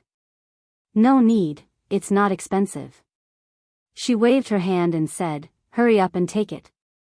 They said that the sooner the better, the less damage it will cause to your body. I nodded. When I got home and opened the door, Dongyu was not back yet. I clutched the medicine box tightly and entered the study. After closing the door, I carefully took out the medicine box and read the instructions carefully. It was difficult for me to read it. I didn't understand the instructions on it. Just as I was feeling confused, I heard the door open behind me.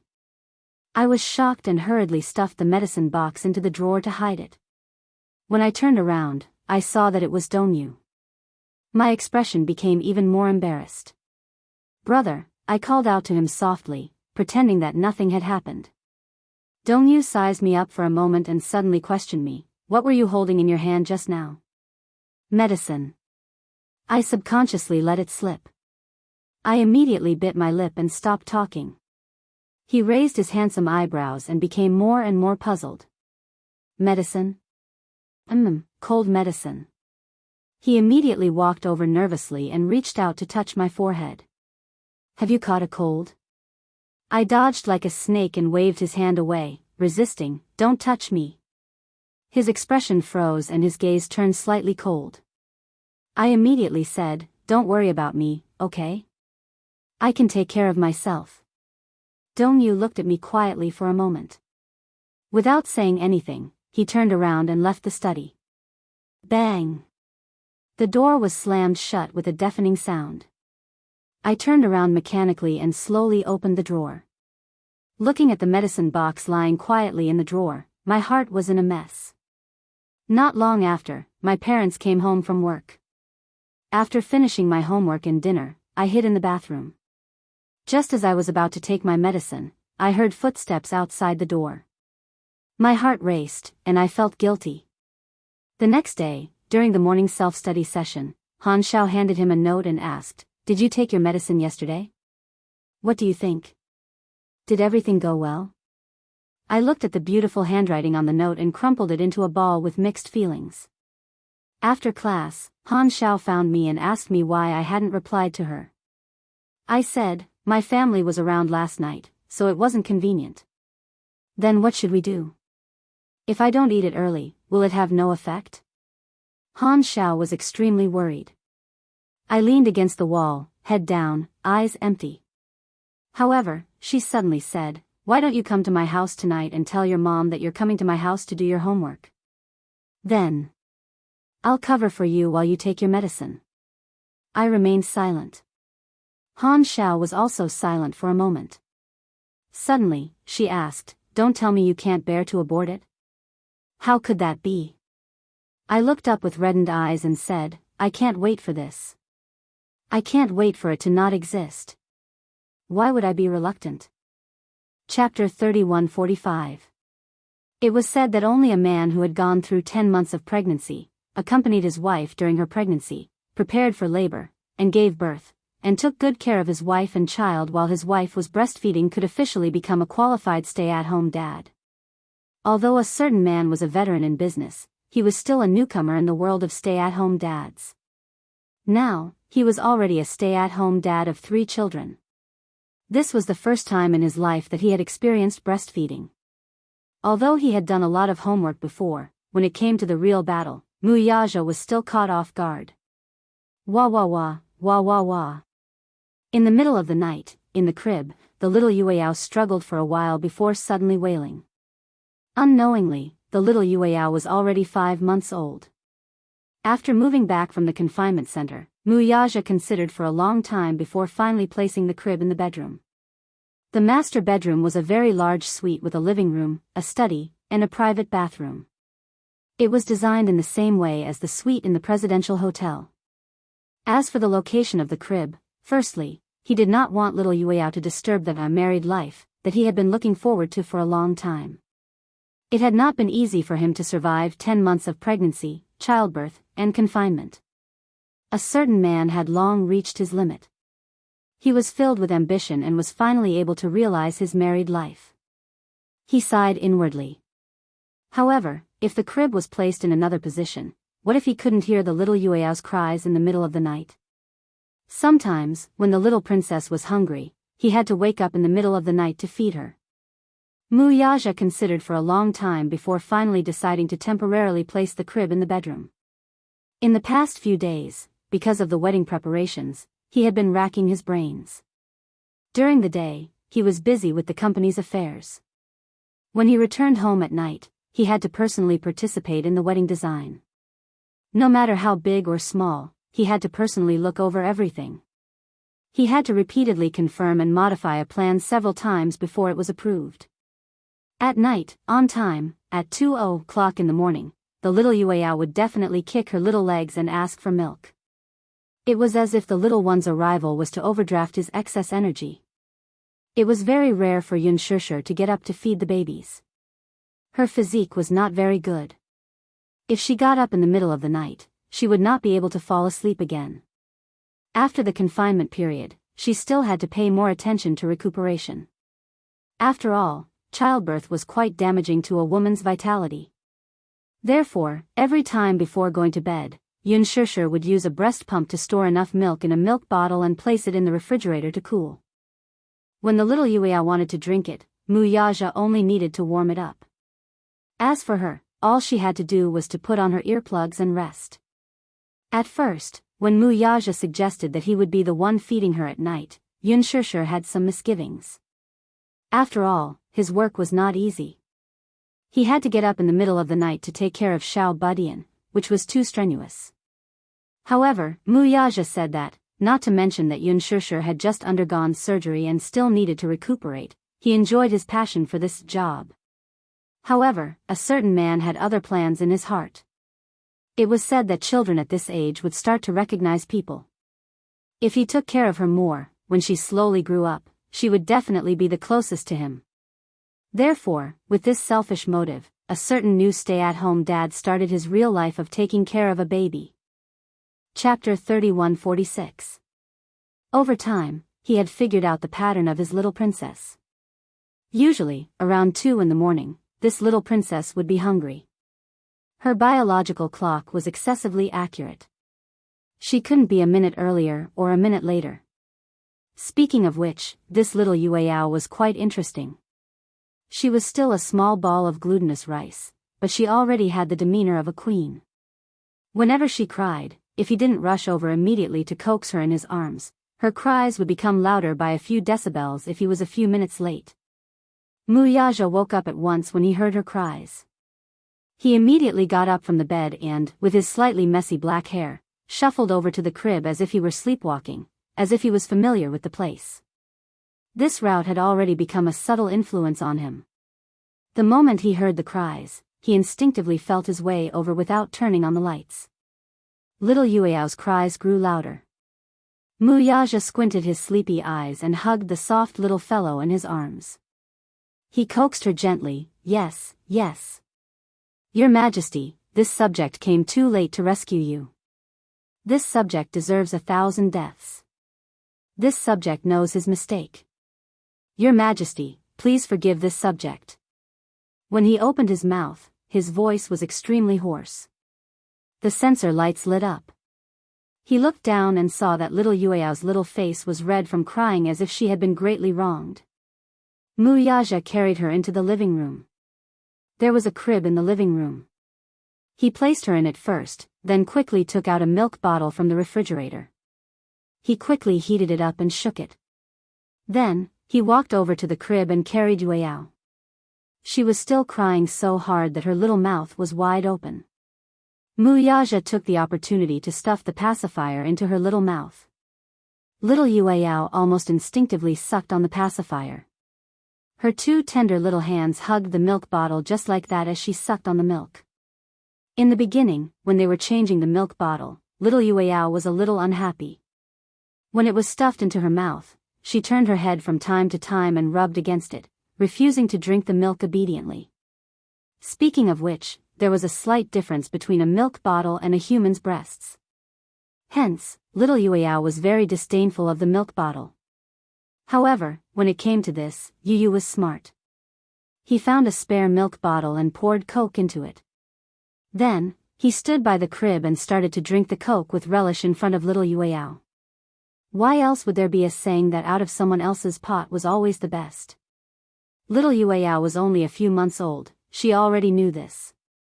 Hence, when she saw him hugging the milk bottle with relish, her originally tearful eyes. Her eyes widened in curiosity as she watched Yu sucking the cola from the milk bottle. Craving for it, she reached out her chubby little hands, wanting to drink it.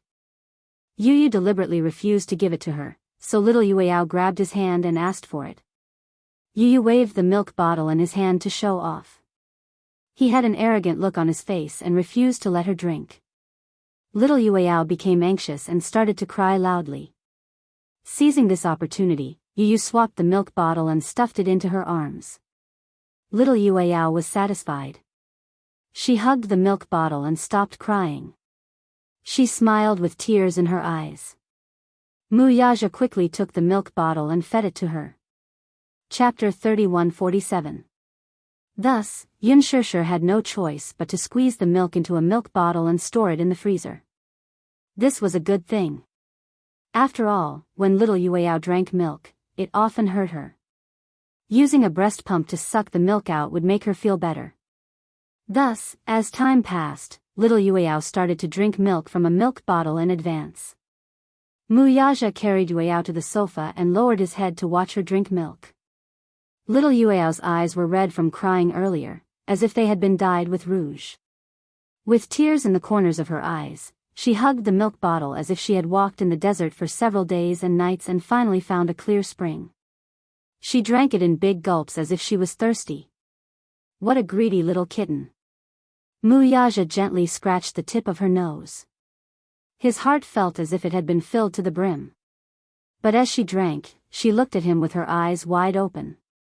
Seeing that he was gazing at her gently, little Yueyao actually smiled with tears in her eyes. With this smile, the entire world seemed to brighten up. Especially when there were tears in the corners of her eyes and her eyes were still red, when she smiled, it gave off the feeling of being enchanting. She was still a baby. How could she smile so beautifully? This pair of eyes gave her quite a lot of points. The black and white were distinct, and they were round and big. Based on the contours of her eyes, one could imagine that this pair of eyes resembled her mother's. Her almond-shaped eyes were extremely alluring. Just holding this little girl like this, Wuxia felt a great sense of accomplishment. This sense of accomplishment was definitely not something that could be compared to signing a few billion-dollar contracts. When he hugged her, he felt as if he owned the whole world. This was probably how it felt to be a father for the first time. Wuxia had an impulse to bring all the best things in the world to her. In the past, he had been ruthless in his career purely because of his ambition and his struggle against fate. In such a frightening family, survival of the fittest was the law of the jungle. But now, his ruthlessness in his career had redefined himself and he had a firm goal. His ambition was to give his wife and daughter a better life. Now, he had a wife whom he loved deeply and 3 children whom he loved dearly. In order to give them the best life in the world, he naturally had to give it his all. Hence, Wuxia was even more motivated than before when it came to work. However, he didn't neglect his other 2 sons and his wife just because of little Yueyao's birth. He knew that the happy life and complete family he had today were all thanks to this woman. Therefore, he doted on her even more than before, just so that when their hair was white, he could hold her hand and ask her if she was happy with him in this life. Without hesitation, she could say, yes. To him, this was the true achievement of his life. This man was very clear about the position of everyone he cared about. Whether it was Yu, Xianxia, or even little Yueyao, they were all his loved ones. However, they were destined to be passers-by and travelers. When they grew up one day, they would have their other halves sooner or later. Yu and Xianxia would meet their destined love, and little Yueyao would have her life partner. Chapter 31:48. When it was time to feed, Yu got up and went to the bathroom. When he walked out of the room and passed by the living room, he saw Wuxia sitting on the sofa and feeding Yueyao. He immediately woke up and ran over to Wuxia's side. He snuggled up to Wuxia and looked at the little Yueyao who was happily munching on the milk bottle. Wuxia glanced at Yu and saw that he was drowsy. One of his eyes was open and the other was closed. His eyelids were swollen and hazy, and he couldn't even open his eyes. He couldn't help but say unhappily, "Go to sleep if you're tired." No. I want to watch over my little sister." Wuxia snorted coldly and shielded the little Yueyao. "It's not like you don't have the chance to see her. Take me for example.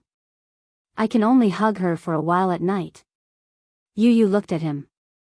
From his words, he felt that his father was a little jealous. It was probably because he didn't want to let go of the little Yueyao and didn't let him hug her. Now that he had the rare opportunity to hug the little princess, his expression was guarded as if he was guarding against a thief. It was as if he would snatch the little Yueyao away the next second and run away. How childish. "Daddy, you're already so old. Why are you still acting like a little kid? You can hug her. No one will snatch her away from you." Wuxia was speechless. This guy. Ever since Yueyao was 5 months old, the ban on visitation was lifted. When Xianxia returned home from the confinement center, many people called and said that they wanted to visit her. However, Wuxia said that the child was too young and it wasn't convenient for strangers to visit her. But in reality, he had his own selfish motives. His daughter had just been born and he hadn't seen enough of her yet. When he thought about how he had to take care of the guests coming and going, he would have less time to spend with the child. He couldn't be bothered to entertain the guests who came to visit, so he made it clear that he was in a state of declining visitors. When the little Yueyao was a little bigger, his excuse would no longer be valid. Hence, on the first day after the ban was lifted, Jiang Shen and Lu Jinyu took advantage of the company's lunch break and rushed over with their bags. Xianxia hadn't even served them tea yet, but they couldn't wait to run to the crib and surround it to look at the little queen lying in the crib. Little Yueyao could already lift her legs. It was said that babies at this age had very soft bones, but she could already lift her little feet. She held the soles of her feet with both hands and rolled around, enjoying herself. Little Yueyao wasn't afraid of strangers when she saw him. She blinked her watery eyes as if she was examining him. When Jiang Shen saw the little princess, he exclaimed and covered his mouth. His heart was about to melt. So cute, so cute. Ah. Jiang Shen was a well-known lolicon. Lu Jinyu joked that if he gave birth to a daughter in the future, he would definitely be the world's top daughter slave. He loved beautiful little princesses the most. When he saw little Yueyao, it was as if he had lost his life. Little Yueyao had already grown up. Her fair and tender skin looked as if it could be broken by the slightest breeze. It was as fair and flawless as a freshly peeled shell. Other than her frighteningly thick eyelashes, she resembled Xianxia more. Her nose was still indistinguishable, but just by looking at the sharp tip of her nose, she seemed to have inherited Wuxia's high nose bridge. It was very exquisite. Her little mouth was small and cherry pink. She looked like Xianxia. Chapter 3149. They had specially rushed over while Wuxia was in a meeting at the company. If Wuxia were around, he probably wouldn't bear to let them touch even a strand of her hair. Xianxia saw Jiang Shen's eager expression and then turned to look at Lu Jinyu, whose eyes were glistening at the side. How could she bear to reject them? But do you know how to carry a child? A 5-month-old child's bones are very soft. You have to be careful when carrying her. Yes, yes. I've carried a child before. I know how to carry a child. After Jiang Shen's older sister gave birth to her second child, he had carried a child. He had also asked his older sister for some tips on how to carry a child. Hence, he was rather confident in carrying a child. Yu Yu and Xiao Yichen stared at them from the side. When Jiang Shen successfully carried little Yueyao into his arms, Yu Yu took a closer look at him. She was really relieved when she saw that Jiang Shen indeed knew how to carry a child. This small detail fell into Xianxia's eyes and she didn't know whether to laugh or cry. Are these two guys going to follow in their father's footsteps and become cis-obsessed from now on? However, not long after Jiang Shen carried the little princess in his arms, he saw that little Yueyao had stopped moving and was staring at him eagerly. Suddenly, she turned her head and glanced at Xianxia, who was standing at the side and looking at her with a smile. Suddenly, the corners of her mouth wrinkled slightly. It was as if a storm was brewing under the calm surface. Jiang Shen saw her little face contorted. Before he could figure out what was going on, he saw little Yueyao clench her little pink fists and open her mouth to cry. Wah wah. Little Yueyao had never liked to cry. However, whenever a stranger carried her, she would be very shy. When there was no room for her to struggle, she knew how to express her dissatisfaction by crying. Otherwise, how could she be described as a noble little queen? Now, she was very good at recognizing people. Apart from Wuxia, Gongjia, and Xianxia, even Yu Yu and Xiao Yichen seemed to be condescending to be carried by these two little guys. It was fine if it was for a short period of time, but if it was for a longer period of time, she would get impatient and cry even harder. This little Yueyao wasn't someone who could be controlled by ordinary people. Even Yun Shishir was surprised. When he was young, Yu's. Back then, no matter who carried him, he just didn't smile and would keep a straight face, but he didn't cry so easily either. However, this Yueyao was very arrogant. It was not a problem for Mu Yaja and Gong Jia to carry her. However, even when Hua Jin carried her, she was very repulsed. Yun Shishir said, "Hua Jin, you didn't breastfeed her or change her diapers. Naturally, Yueyao doesn't like you." However, Hua Jin felt extremely aggrieved. He wanted to change her diapers, but there were always people lining up to do something like changing diapers. For example, Mu Yaja, Gong Jia, and Yun Shishir. How could he have a chance? He didn't have the experience of being a stay-at-home dad. Everyone thought that he was clumsy, but who hadn't gone through the process? Moreover, there was a period of time when Hua Jin went to film, saying that he wanted to earn money for little Yueyao's milk powder.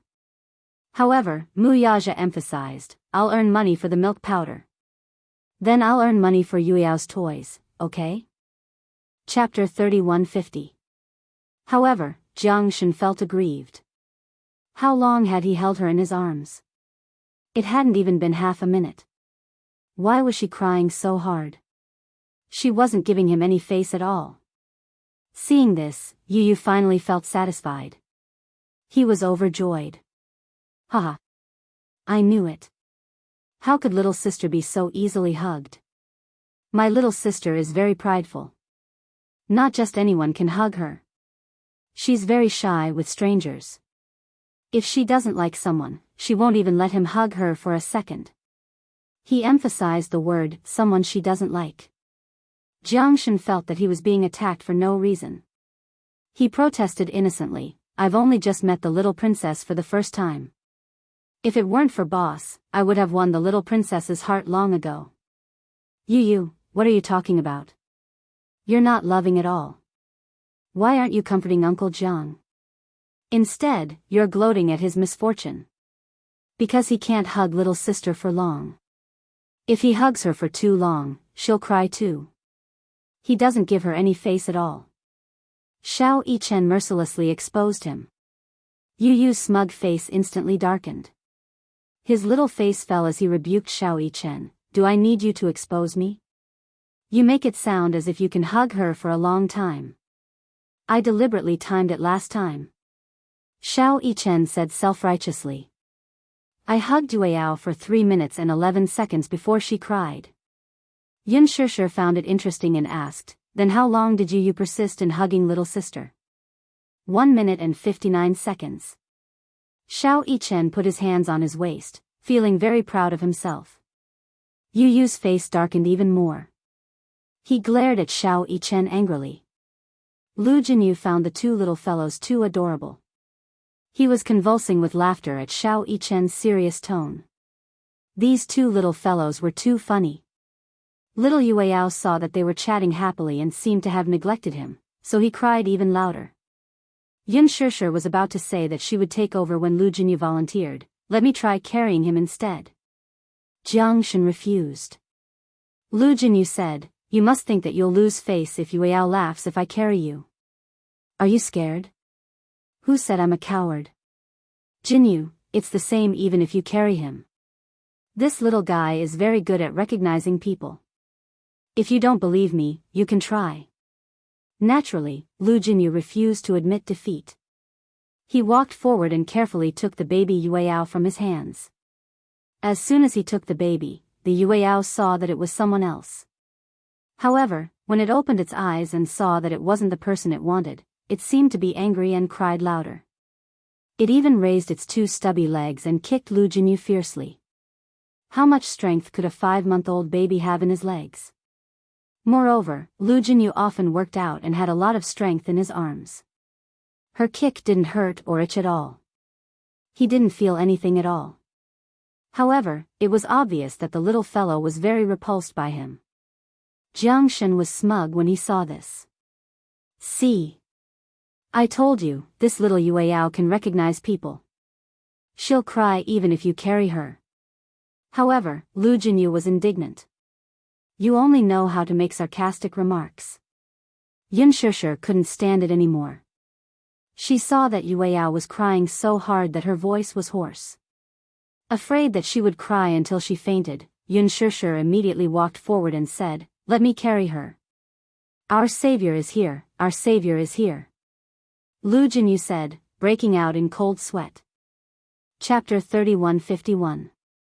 Seeing that I had lost control of my emotions, Han Xiao immediately hugged my shoulders gently. "Everything will pass. Although I don't know what happened, Sichuan. I will be with you." "Han Xiao, will you look down on me?" I asked in a choked voice. "I really don't know. I didn't want to. I feel like a failure, so dirty. The people at the pharmacy said that my life is over. It will become a stain that I can't erase. What should I do?" Han Zhao's eyes reddened when she saw that I was crying. She said, "Sichuan, don't let your imagination run wild. Don't worry, no matter what happens, I will believe you." Ectopic pregnancy was a terrifying nightmare for women. I didn't know what ectopic pregnancy meant when I was young, and I didn't know that ectopic pregnancy couldn't be aborted with medicine. It could be fatal. At that time, because of my shame, I didn't dare to step into a place like the hospital. In my heart, doctors were sacred. I couldn't imagine what kind of methods the doctor would use to examine my body when I stood in the consultation room, and then what kind of gaze he would use to look at me. So, with that kind of opportunity, I might be able to avoid even greater harm.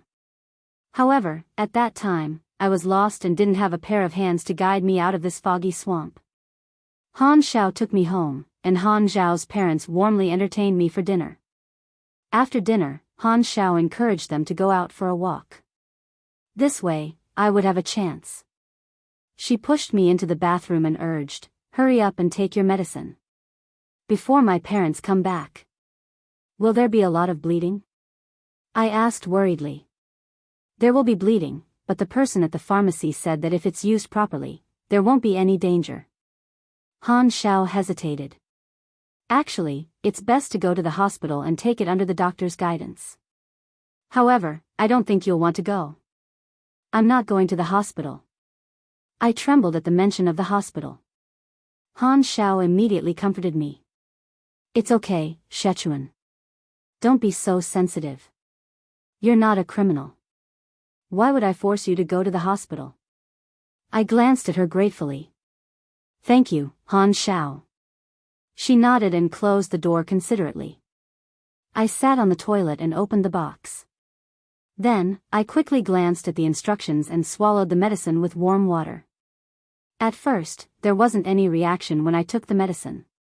Just as I was worried that the medicine wouldn't work, about 10 minutes later, when I stood up and was about to leave, I felt a sharp pain in my stomach. What was different from the pain of menstruation was that this kind of pain was the pain of falling. It was as if something was fiercely sawing at something in my stomach, pulling it down by its roots. I slumped to the ground, holding my stomach as I knelt on the spot. I was in so much pain that I broke out in cold sweat. I put on a sanitary pad in advance, but the blood gushing out made me feel like my pants were about to be soaked. I was so embarrassed that I didn't know what to do. It was so painful that my brain felt numb. Chapter 31:52. I'm sorry. I'm sorry, I apologized in a panic, but I couldn't tell who I was apologizing to. To the pitiful and innocent little life in my stomach? Or to the bathroom? I wiped the floor in pain, but just as I wiped the floor clean, it got dirty again. I took a tissue to wipe it again. The more I moved, the worse the pain in my stomach became. I grabbed my clothes tightly, not daring to take off my pants or face the strange situation of my body. I wanted to call Han Xiao, but I was afraid that she would see me in such a sorry state.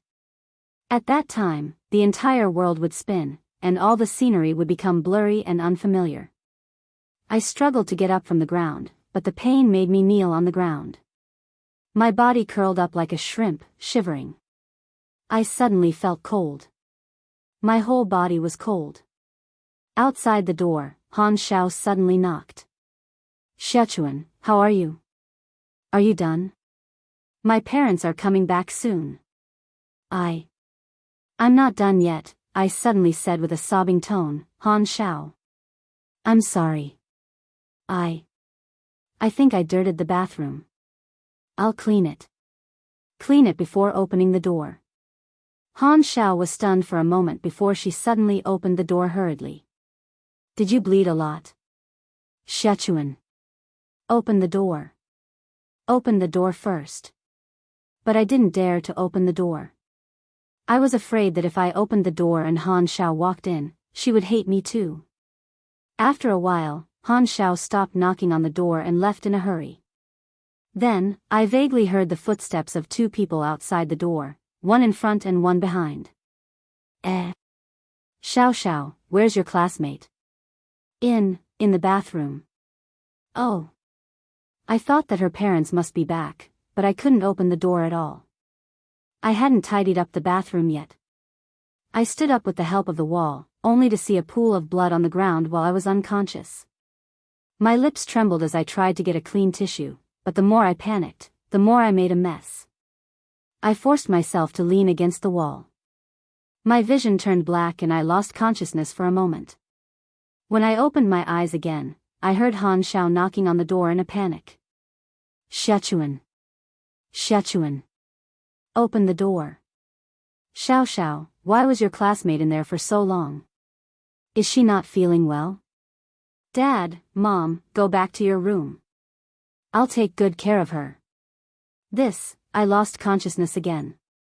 When she woke up again, she heard the sound of someone knocking on the door. Outside the door, Su Qi's anxious voice could be heard. He's been inside for so long and hasn't responded. Something must have happened. Why did you take so long to call me? I don't know either, out of the way. I'll break the door open. I said hoarsely, don't hit me. Just as I reached out my hand, the door was kicked open by Su Qi with a loud bang. He rushed into the bathroom and lowered his head to see me leaning against the wall. I looked delirious. In my blurry vision, I could see his panicked expression. Xiachuan. What happened to you? When Han Xiao saw me in such a miserable state, she was also frightened. Her eyes immediately turned red. Hurry up and send me to the hospital. Send him to the hospital. What's going on? Su Qi questioned in a low voice. How did she end up like this? Su Qi, don't ask. Hurry up and send him to the hospital. Chapter 3153. I don't want to. I don't want to go to the hospital. Su Qi frowned and said angrily, what nonsense are you saying? Beside him, Han Xiao also urged, Su Qi, take her to the hospital first. Leave this to me. Su Qi nodded and carried me out the door. I felt as if blood was flowing out of my body, wetting his sleeves. I grabbed his lapels and said, Su Qi, don't worry about me, okay? Su Qi's face was tense and he didn't say anything. It took a lot of effort for him to maintain his composure and carry me downstairs. He drove here. Later, I found out that when I fainted, Han Xiao was worried that something had happened to me. In a daze, she called Su Qi. Su Qi received the call and rushed over. As it was already night time, he didn't have to worry about the traffic police checking, so he drove over. He carried me into the car, only to find that my white school pants were stained red with blood. I sat in the front passenger seat, looking a little helpless. Don't dirty your car, Yin Xiachuan. Su Qi gripped my shoulder tightly. He couldn't take it anymore. I looked into his bloodshot eyes, as if he was enduring something. I heard him say word by word, I'm begging you, okay? When you're better, I'll listen to whatever you say. But now, let me make sure that you're safe and sound. Otherwise, I won't forgive you, and I won't forgive myself. My lips trembled violently and I burst into tears. Seeing that I was crying, Su Qi's tone softened. I'll take you to the hospital first. Then, he fastened my seatbelt, closed the door, and got into the driver's seat. With trembling hands, he turned the key lock and started the car. Along the way, I clutched my abdomen, my face contorted in pain. In the end, I couldn't take the pain anymore and cried softly. When he heard me cry, he pursed his lips. His eyes were red and tears flowed silently. After running many red lights along the way, he brought me to the hospital. He didn't have time to park the car in the parking lot, so he parked it by the side of the road. He carried me and ran into the hospital. Standing in the rushing crowd, he shouted, "Doctor! Save her, save her! She lost a lot of blood." I knew that he rarely came to the hospital by himself. He once patted his chest and told me that he had been very healthy since he was young. Even if he had a fever or a cold, he rarely came to the hospital. Therefore, he did not know whether he should register first or send him directly to the emergency room. I suddenly grabbed his arm tightly and begged, "Su Chi, no matter what happens, don't tell Yin Dongyu, okay?" After saying that, I was in so much pain that I couldn't speak anymore. I curled up in his arms, my consciousness alternating between sober and confused. The pain in my abdomen was getting more and more obvious. What happened after that? I lost consciousness. He only knew that when he woke up again, he was already in the ward.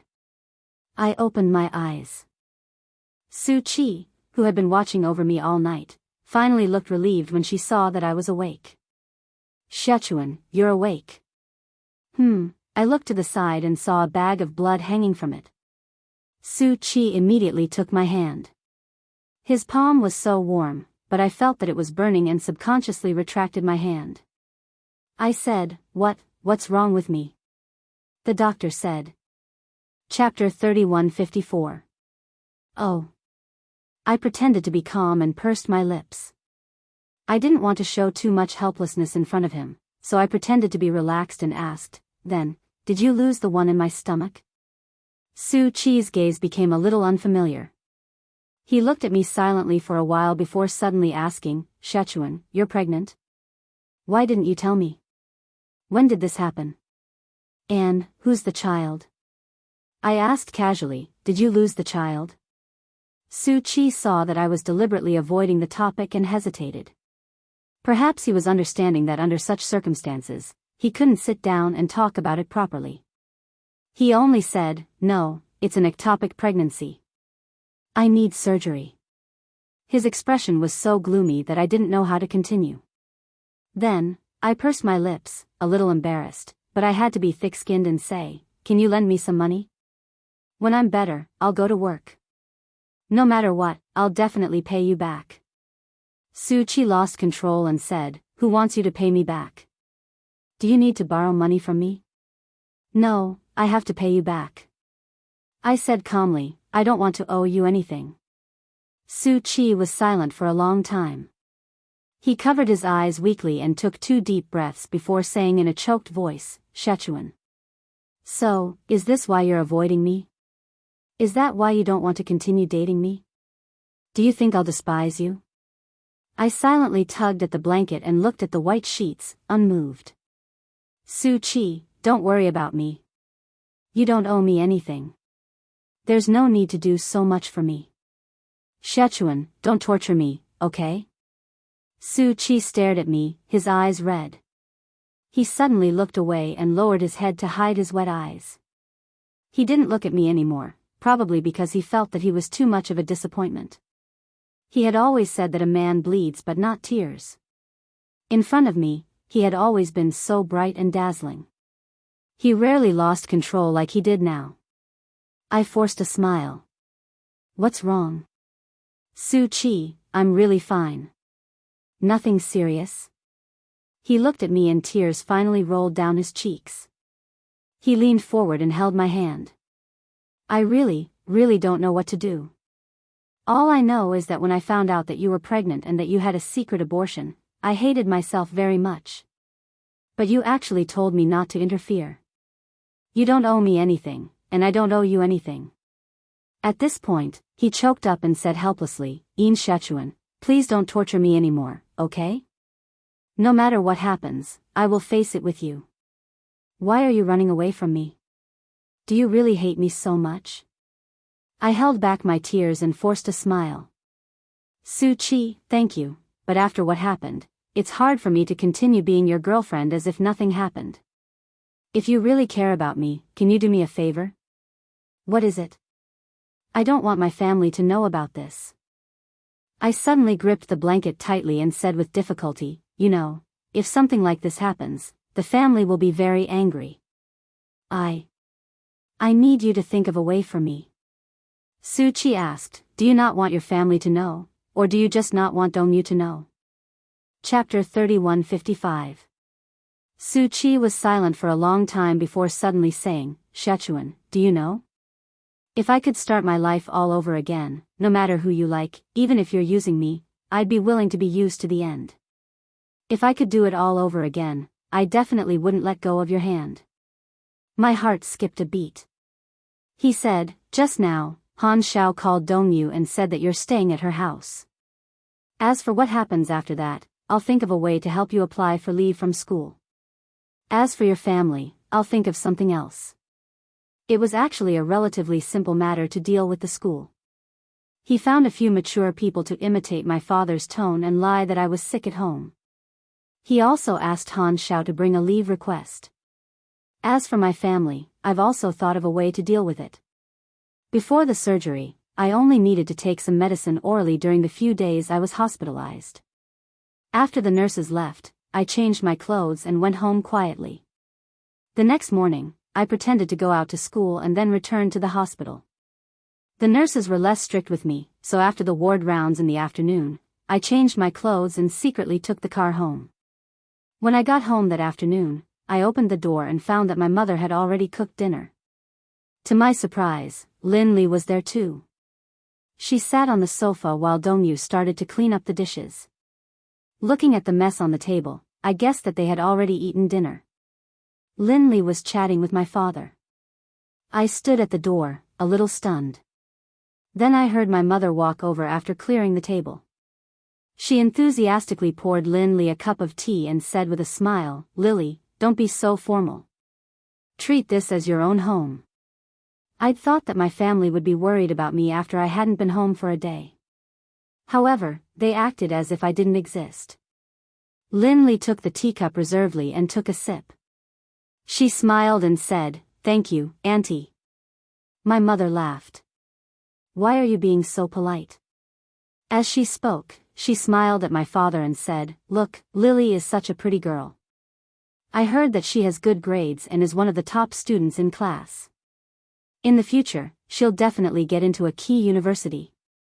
That's right, that's right. My father echoed. My mother said half-jokingly, Lily, come to our house often in the future. It's rare for Dongyu to bring a girl home. Since you're good classmates, remember to visit often. Aya, if my future daughter-in-law can be like you, I will wake up laughing in my dreams. Mom, Dongyu frowned at the side. Out of the corner of his eye, he noticed the entrance and his gaze fell on me. He immediately stopped what he was doing. Lin Li laughed, Auntie, you, don't say that. I hugged my bag tightly and walked silently to my room. Perhaps it was because I made so little noise that everyone only noticed me when I appeared in the living room. My mother turned around and saw me. Her expression turned cold as she said sarcastically, Yo, you know to come back too? To think that you still know about this family. Wretched girl. When Dongyu saw me, he put down his work and walked over. He lowered his head and asked, Where have you been these past few days? I turned my face away from him and whispered, I'm going back to my room. As she spoke, she avoided him and walked towards her room. He caught up with me and grabbed my arm. He frowned when he saw how pale my face was. Why do you look so pale? Chapter 3156. Dongyu, don't worry about her. Mother said angrily, she has a home and doesn't want to go home. I don't know where she's fooling around. She's only in her teens and she's already so troublesome. I think she's grown up. The exams are coming up soon. Let's see what she's going to do. If she can't get into high school, she'll have to fend for herself. My expression turned even uglier when I heard this. Dongyu said unhappily, Mom, cut it out. Xiachuan is already so old and has her own opinions. Mother didn't say anything else. Dongyu took my arm into the study and closed the door. He looked down at my face and asked in a low voice, "Where have you been these past few days?" I was at Han Zhao's house. You're lying. Dongyu saw through my lie at a glance. You can lie to anyone, but you can't lie to me. Look into my eyes and speak. I pushed him away forcefully and said angrily, Dongyu, that's enough. You're the one who distanced yourself from me. What's this about? Dongyu's face was ashen as he said, You're my sister. It's my responsibility to care about you.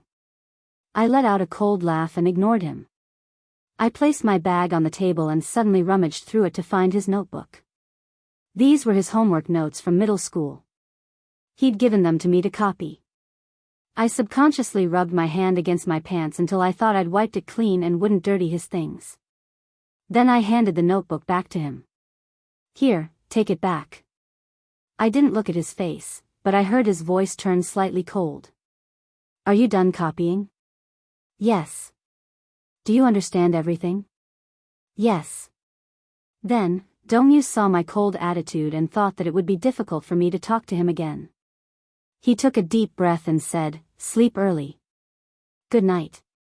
It was only after he left the room that I opened the drawer and took out the diary. I flipped through the thick pages and wrote down today's diary. I'd kept the habit of keeping a diary since I was in the 4th grade of primary school. At that time, I liked to write down everything that was going well, unhappy, happy, and unhappy, as well as secrets related to Dongyu in my diary. To me, keeping a diary was like pouring out all my unspeakable secrets into a tree hole. The diary is like my tree hole. Every night, before going to bed, would hide in this tree hole and silently tell it about my worries. Because in this world, it seemed that only by talking to oneself could one unreservedly vent one's hidden thoughts. When would even Dongyu be unable to keep everything to himself? The growth of a person was like building a thick fortress for oneself and hiding oneself within it. It was as if the stronger the fortress, the safer one would feel. The older one grew, the more guarded one would be, and the harder it would be for one to get close to others. When he was young, no matter who his friends were, they could talk about anything. They were like happy little birds, unable to hide their thoughts. However, as he grew up, he realized that there were fewer and fewer people close to him. The secrets in his heart also increased, and the burden on his back became heavier. As he walked on, he was already staggering.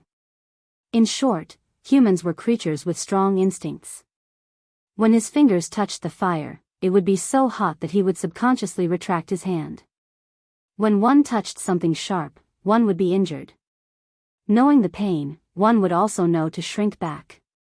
Chapter 3157. Sometimes, I felt like a hopelessly stubborn idiot. I gripped the blade so tightly that my hands were covered in blood, but I refused to let go. Opening the diary, I wrote with difficulty on this page, liking someone I shouldn't have is like sailing against the current with no end in sight. It's hard to advance or retreat. Liking you and love are the same thing. They're inseparable. If I give up, I'll give up everything. But if liking you only brings me pain, I'm willing to give up everything. I closed the diary and hugged it tightly in my arms. Tears fell unconsciously. The next morning, I carried my bag to school as if nothing had happened. In the past, Dongyu and I would go to school together, but early in the morning at the intersection, I parted ways with him. He walked in front, and while he wasn't looking, I took a taxi to the hospital. Su Chi gave me a few hundred yuan. When I took the money, my face burned. If I had the ability, I would never have taken the money. After taking a taxi to the hospital, I obediently went back to my ward and lay down. For the next 2 days, I would sneak home at night and sneak to the hospital in the morning. After school, Su Chi would come to the hospital to accompany me. Han Xiao would come too. After what had happened at her house that day, I saw that her face was red and swollen. There were signs of a beating, and I felt even more guilty. 2 days later, I had surgery. Su Chi paid for all my medical bills. Before entering the operating theater, Su Chi accompanied me to the outside.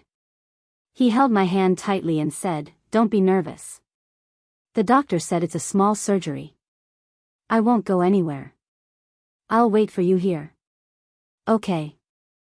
I closed my eyes and allowed myself to be pushed into the operating theater. Outside the operating theater, there were a few surgical trailers parked. It gave me the illusion that this was not an operating theater, but a slaughterhouse. It might be a little unkind to say that, but I looked at the doctors squatting outside the door, leaning against the wall. Their sterile clothes were stained with blood, but they could still chat casually with smiles on their faces. Perhaps they had seen too much of life and death, so they took a surgery like mine lightly. After the anesthetic, I lost consciousness.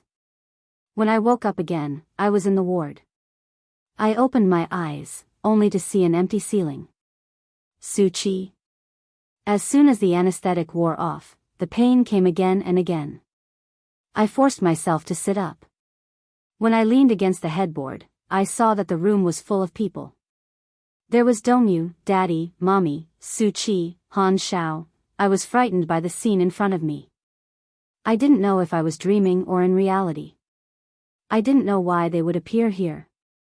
Suchi stood at the side with a gloomy expression.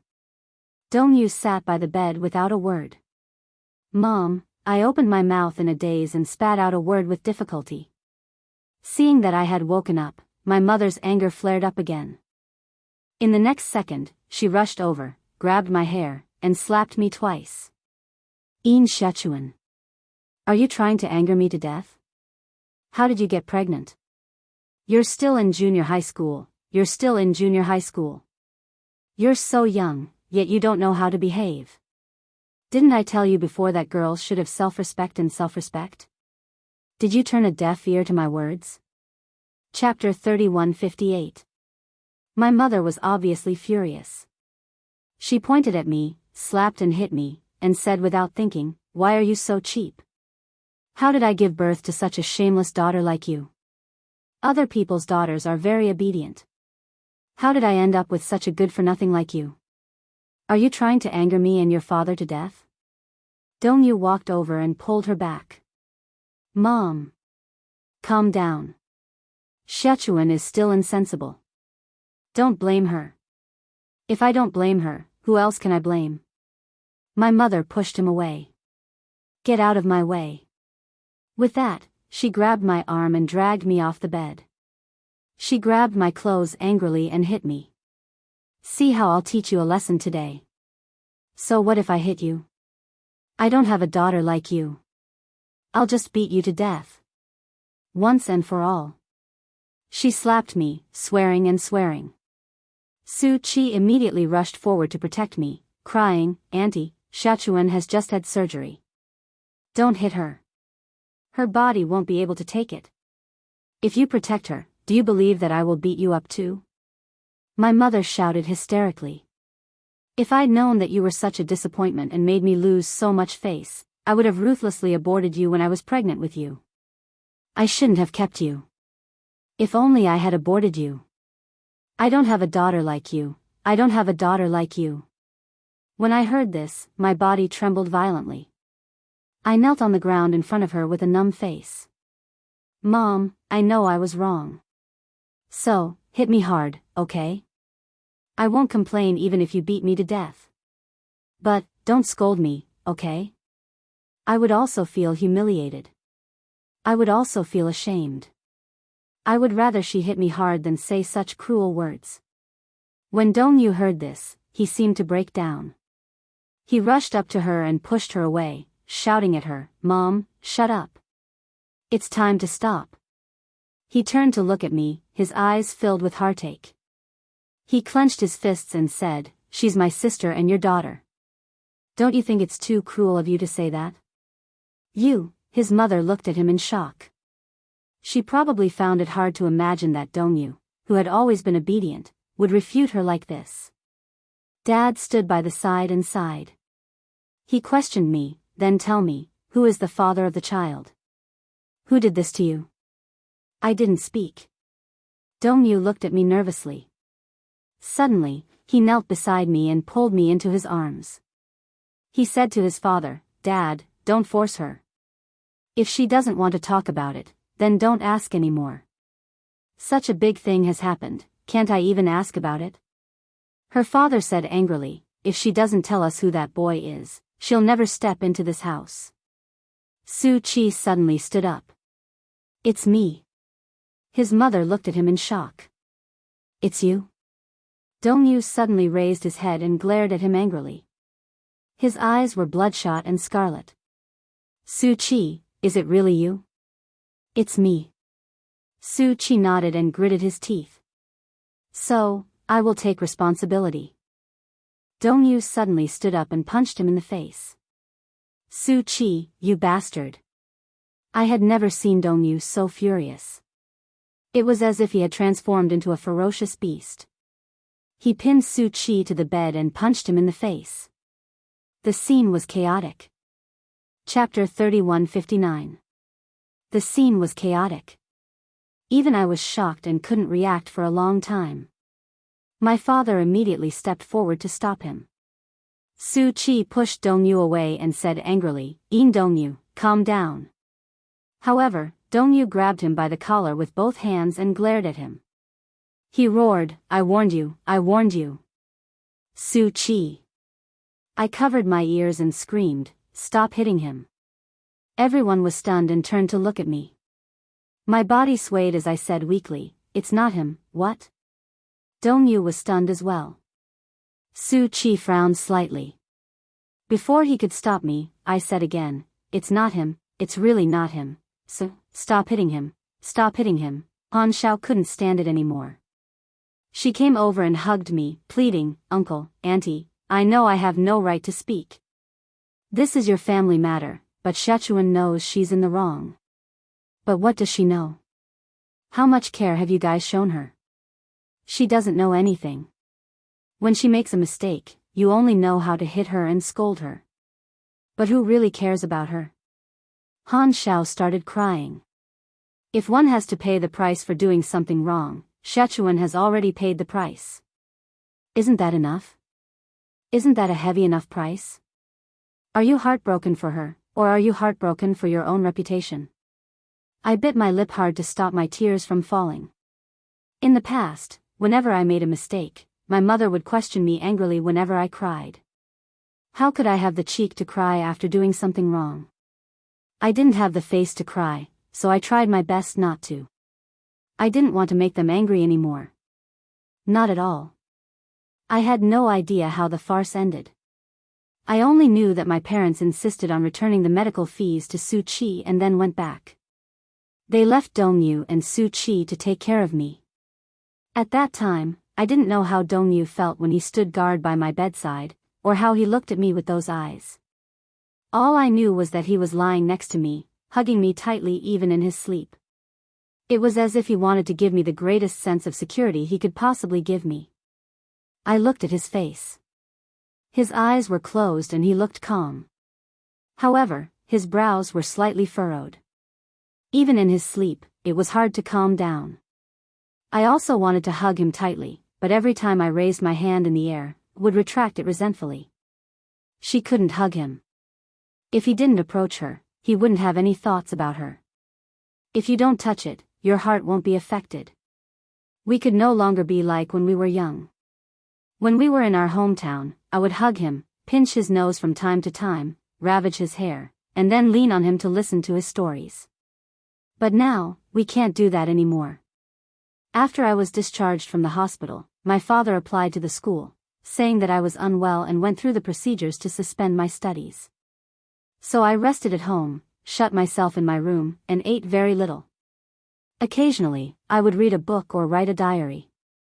Every time Dongyu returned home from school, he would come to my room and sit by my side, accompanying me silently. He didn't speak much, and I rarely spoke to him. I would just hold the drawing board and draw casually on it. Sometimes, he would come over and put his arm around my shoulder, saying something to me, but I didn't seem to hear him. Chapter 31:60. I sealed myself in a very narrow spiral shell, hiding and refusing to go out. Sometimes, Su Qi wanted to look for me, but my parents repeatedly forbade us from seeing each other. He would call the landline at home. I didn't have a phone in my room. When my mother received his call, she would scold him and hang up. However, he still persevered and called every 2 or 3 days. As for me, it was as if I had lost my mind. I held the diary and wrote. As I wrote, tears fell. I wiped them clean and continued to draw. I asked him in the diary, "Dongyu, have you ever liked me, even just a little? How great would it be if we weren't siblings? If you weren't In Dongyu, or if my name wasn't In Xiachuan, then when we met as usual, the impossible would become possible. However, if you weren't In Dongyu and I wasn't In Xiachuan, would our lives have intersected? Was it really a shameful thing to fall in love with someone you shouldn't?" I knew that I wouldn't get a response, but I still poured out the questions in my heart in the diary. The days passed in a daze. Until one day, I heard some unusual movements outside the house. "Dongyu. What's wrong with you? Hubby, come quickly. Dongyu is covered in injuries." When I heard this, I nervously opened the door and walked out. I saw Dongyu kneeling on the ground in the living room, covered in injuries. His face was covered in bruises, and the blood clot at the corner of his eye was especially heavy. It looked like someone had punched him hard. When I saw this, I pounced on him like a madman and asked in a panic, "Brother, what's wrong with you?" Dongyu raised his eyes to look at me, but the corners of his lips curved into a gentle smile. "That person's name is Fang Liang, isn't it?" I was stunned as if I had been struck by lightning. He put his arm around my shoulders and pulled me into his embrace. He gently stroked my back and forced a smile. He gently coaxed me, "Don't be afraid, okay? I've already taught that person a lesson for you." As he spoke, his voice choked with sobs and he hugged me even tighter. "Don't be afraid. Even if it's hell, I'll be with you." I saw tears fall from his eyes, and my heart ached so much that it was suffocating. What the hell happened? Her mother and father were pacing around anxiously. Outside the door, Suchi chased after him. He was also covered in injuries. His school uniform had been torn a few times, and there were obvious signs of being hit on his face. He walked up to Dongyu, panting slightly. He glanced at me again, clenched his fists, and silently released them. I immediately realized what had happened. I slumped to the ground, my heart clenching. It all started when Su Chi and Dongyu bumped into a group of young men on their way home. One of them was Fang Liang. Fang Liang told Su Chi that he was going to the bar to have fun, but his car had been detained by his family, so he had asked Su Chi to borrow his car. Su Chi said that the keys were at home, so Fang Liang said that he wanted to go back to get them. On the way, Su Chi unintentionally mentioned my name. As I was grounded and could hardly leave the house, he could only get news of me from Dongyu. When Fang Liang heard my name, he found it familiar. After asking, he suddenly smiled contemptuously and said, "Oh, so it's her." Chapter 3161. Have you forgotten? That day, we went to the KTV to sing. Your little girlfriend was there too. Why? Didn't you guys break up? Su Chi was vague. Fang Liang suddenly smiled ambiguously and said casually, "Su Chi, you can't do it. Isn't it a pity to break up after dating for so long without having sex? However, as your brother, I'll do it for you." As soon as he said that, before Su Chi could react, Dongyu grabbed him by the collar with an ashen face and punched him hard in the face with a devastating fury. A few young men who were with Fang Liang came over to hit him when they saw this. Su Chi reacted and the group got into a scuffle. However, Su Chi and Dongyu had always been clear about their grudges. They were covered in injuries, but Fang Liang was seriously injured. He had broken ribs, broken fingers, multiple soft tissue injuries, and a moderate concussion. Dongyu hugged me and kept mumbling, "Why did you hide it from me? How could you hide it from me?" I hugged his waist helplessly, tears streaming down my face. Not long after, the police arrived and brought Su Chi and Dongyu back to the police station for investigation. I took a taxi with my parents and rushed to the police station. Only then did I find out that Fang Liang had been seriously injured. As it involved serious injuries, this was no longer a simple fight between students. Any minor injuries would constitute a criminal case. Soon, Fang Liang's relatives arrived. They were a man and a woman. The man claimed to be Fang Liang's brother, and the woman was Fang Liang's mother. The two of them were arrogant and showed off in front of the police station, saying that they would severely punish the two criminals, Su Qi and Dongyu. Beating someone up at such a young age? Fang Liang's mother was dressed elegantly. It was said that the Fang family was considered a prestigious family in the capital. They came from the guest house and had a powerful background. I later found out about the rumors about Su Qi. Someone saw Su Qi accompanying a girl to the hospital for an abortion. I asked Su Qi about it, and he said that the girl was pregnant, but it wasn't his. He refused to say who had gotten her pregnant, saying that it was a secret. Only then did I know that this person was Fang Liang. Perhaps it was because of their family background and their father's background that no one dared to offend the Fang family. Fang Liang was the only child in the family, so he was spoiled since he was young. When he was in junior high school, he hung out with the youths in society. When he was in high school, he drove luxury cars to nightclubs and bars. His father wanted to arrange a good future for him. Through his connections, he arranged for him to go to a famous university. However, he was not in the mood to study at all. After 2 years, he quit school and stayed at home. Now that Fang Liang was seriously injured and in the hospital, the Fang family must be furious. Therefore, when they were at the police station, they were so arrogant that they were cursing. "Who are the 2 students who beat up my brother? Stand out. I'm going to break their legs today." On the surface, the police pretended to sternly stop them, but they didn't do anything substantial to stop them. It seemed that they were more or less afraid of the Fang family's power. On several occasions, when Fang Liang's brother found out that we were Dongyu's family, he pretended to rush up to us. If the police hadn't stopped him, he would have swung his fist at us. His mother was so scared that she was trembling and out of her wits. Chapter 3162. While I was on tenterhooks, I heard Fang Liang's mother say angrily outside the door, "My son has always been very precious. Since he was young, no one dared to touch him. Now, he's lying in the intensive care unit, his life and death unknown. Sentence them, we must sentence them. They're so ruthless at such a young age. Won't they become murderers when they grow up? These 2 students are destined to be the scum of society. It's not too much to sentence them to death. If the law can't sentence them, my Fang family is not to be trifled with. Just wait and see." After I heard that, I struggled for a long time in my heart. Suddenly, I didn't know where the courage came from. Suddenly, I stood up and walked out of the door until I stopped in front of the woman. When she saw me, she frowned. I spoke before she could say anything. "Auntie Fang, I suggest that you come forward and reconcile with our family." "Oh, you're the sister of the student who hit someone, right?" What an arrogant tone. Get lost. On the side, the man said, "Suing those 2 students for intentional injury, they should be adults, right? The sentence won't be light." After I heard that, I clenched my fists and pretended to be calm. "If you dare to sue my brother for intentional injury, then I'll sue Fang Liang for rape of an underage girl." My parents chased after me. When they saw this scene, they were stunned on the spot. My mother quickly came up to pull me. I shook off her hand and stared at Fang Liang's mother without blinking. Rape of an underage girl? I clenched my fists, took a deep breath, and said word by word, "I just had an abortion a few days ago."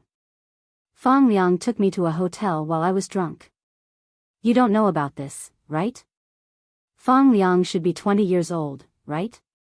Since he's already an adult, then the crime of raping an underage girl is much more serious than intentional injury, right? If you insist on making a big deal out of this, I don't mind accompanying you to the end." Fang Liang's mother said angrily, "Based on your words, what evidence do you have to say that my son raped you?" "It's rape, auntie." I endured the unprecedented humiliation and pretended to be calm, but I said each word with tears of blood. "If you don't believe me, I think the hotel has a record of the room. Also, if an investigation is filed, I'll cooperate in all aspects." No matter how you want to collect evidence, I'll accept it. What? I know that the Fong clan is quite powerful. Commoners like us can't compete with you. After a pause, I said with a sobbing tone, but if I expose it to the media, I'll be in trouble. Do you have the ability to suppress it? Fong Liang's mother took a few steps towards me. She gritted her teeth and said, "Do you think a little liar like you can threaten me? Or are you overestimating yourself and want to fight?" "Yes." "You say yes. Then we'll see." I Fong Liang's Fong's mother die, SSSSAs. She acted domineering, but my attitude was equally domineering. She stared at me blankly for a long while. Perhaps it was because my gaze was firm and determined enough to threaten her. She suddenly gritted her teeth and nodded. Okay. With that, she led the man away. Chapter 3163. After Dongyu finished giving his statement, he was taken home. After 2 days of trepidation, the police station called and said that the Fong family had agreed to a settlement. You guys are so lucky. After offending the Fong family, you actually have the ability to get those people to settle the matter peacefully. When I found out that Dongyu and Su Qi were fine and only slightly injured, the Fong family didn't pursue the matter. They were probably afraid that I would blow the matter up. I really don't know how much courage I had to muster to stand in front of them and fight them head-on. All I know is that at that time, in order to protect Dongyu, I was willing to risk my life. However, it was a fact that Dongyu had gotten into a fight. When the school found out about this, they had initially decided to expel him from school. Dongyu was in his 3rd year of high school. With his excellent results, he would definitely be able to get into a key university overseas. Mom and Dad had worked hard to save money, hoping that he would be able to get into Stanford University. However, such a bolt out of the blue had stunned them. At that time, university admissions were very strict about student records. If it was a B-grade student, most of them wouldn't be accepted. Many well-known universities only had a few spots. Even if they passed the cutoff, they would still be admitted based on merit. The student's character was also taken into consideration. And the consequences of disciplinary action were severe. Dad was furious. He used his connections from various parties and finally managed to talk to the principal of a high school. He repeatedly promised that there wouldn't be any disciplinary violations for the next half of the semester.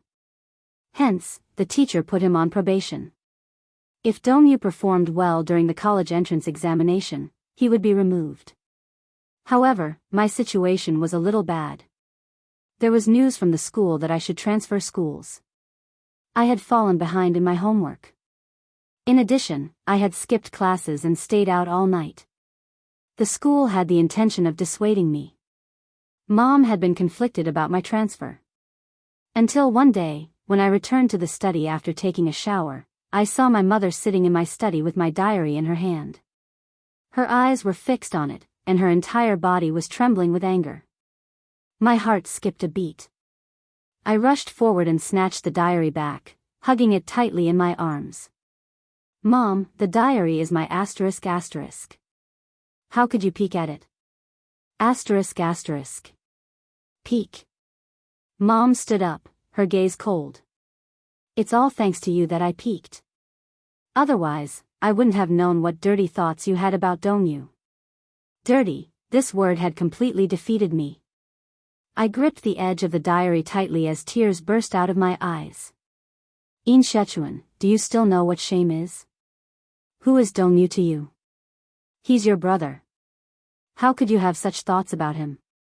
Don't you know how to blush? Don't you feel ashamed? Halfway through her sentence, she angrily wiped the tears from the corner of her eyes and cried out of anger. Seeing this, I stood to the side in shame. I wanted to explain, but I couldn't say anything. Do you know what you're doing is indecent? I almost screamed, I know. She was stunned. Then, there was an eerie silence between us. I didn't dare to look at her, but stood awkwardly against the wall, pressing my lips together and crying. Mom suddenly stood up and pretended to be calm as she said to me, "It just so happens that your aunt and I discussed sending you abroad to study a few days ago." I think you've lost your mind, so it's time to send you abroad.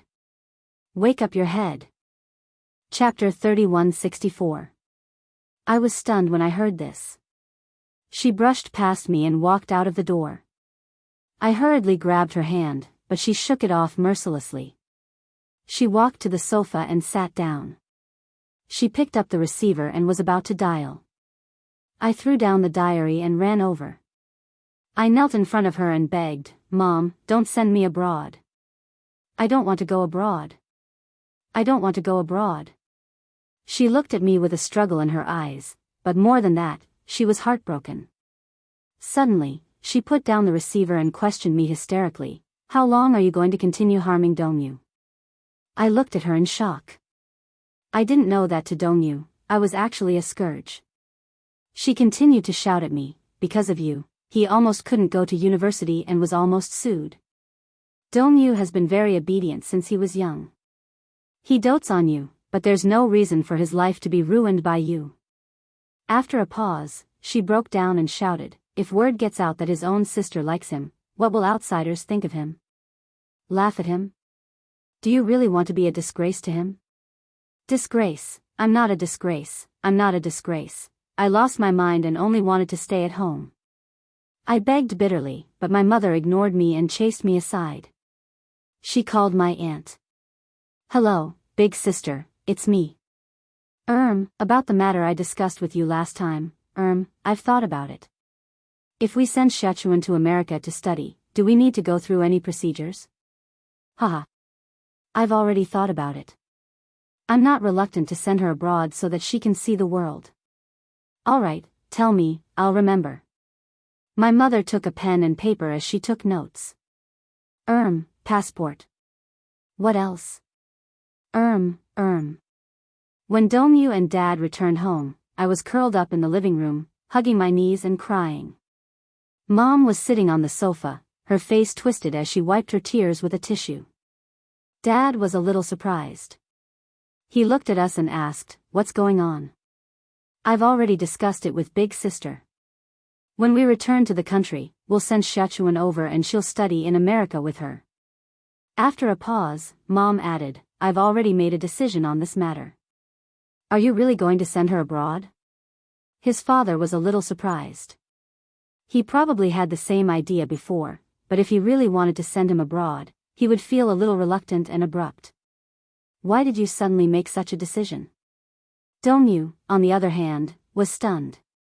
He looked at me and then at his mother, his face full of shock. "Mom." Dongyu asked, "Why did you send my sister overseas?" "I've already decided, so don't ask any more." "No." Dongyu said firmly, "You can't send my sister abroad." However, his mother was persistent. "Dongyu. I really can't let her hold you back anymore.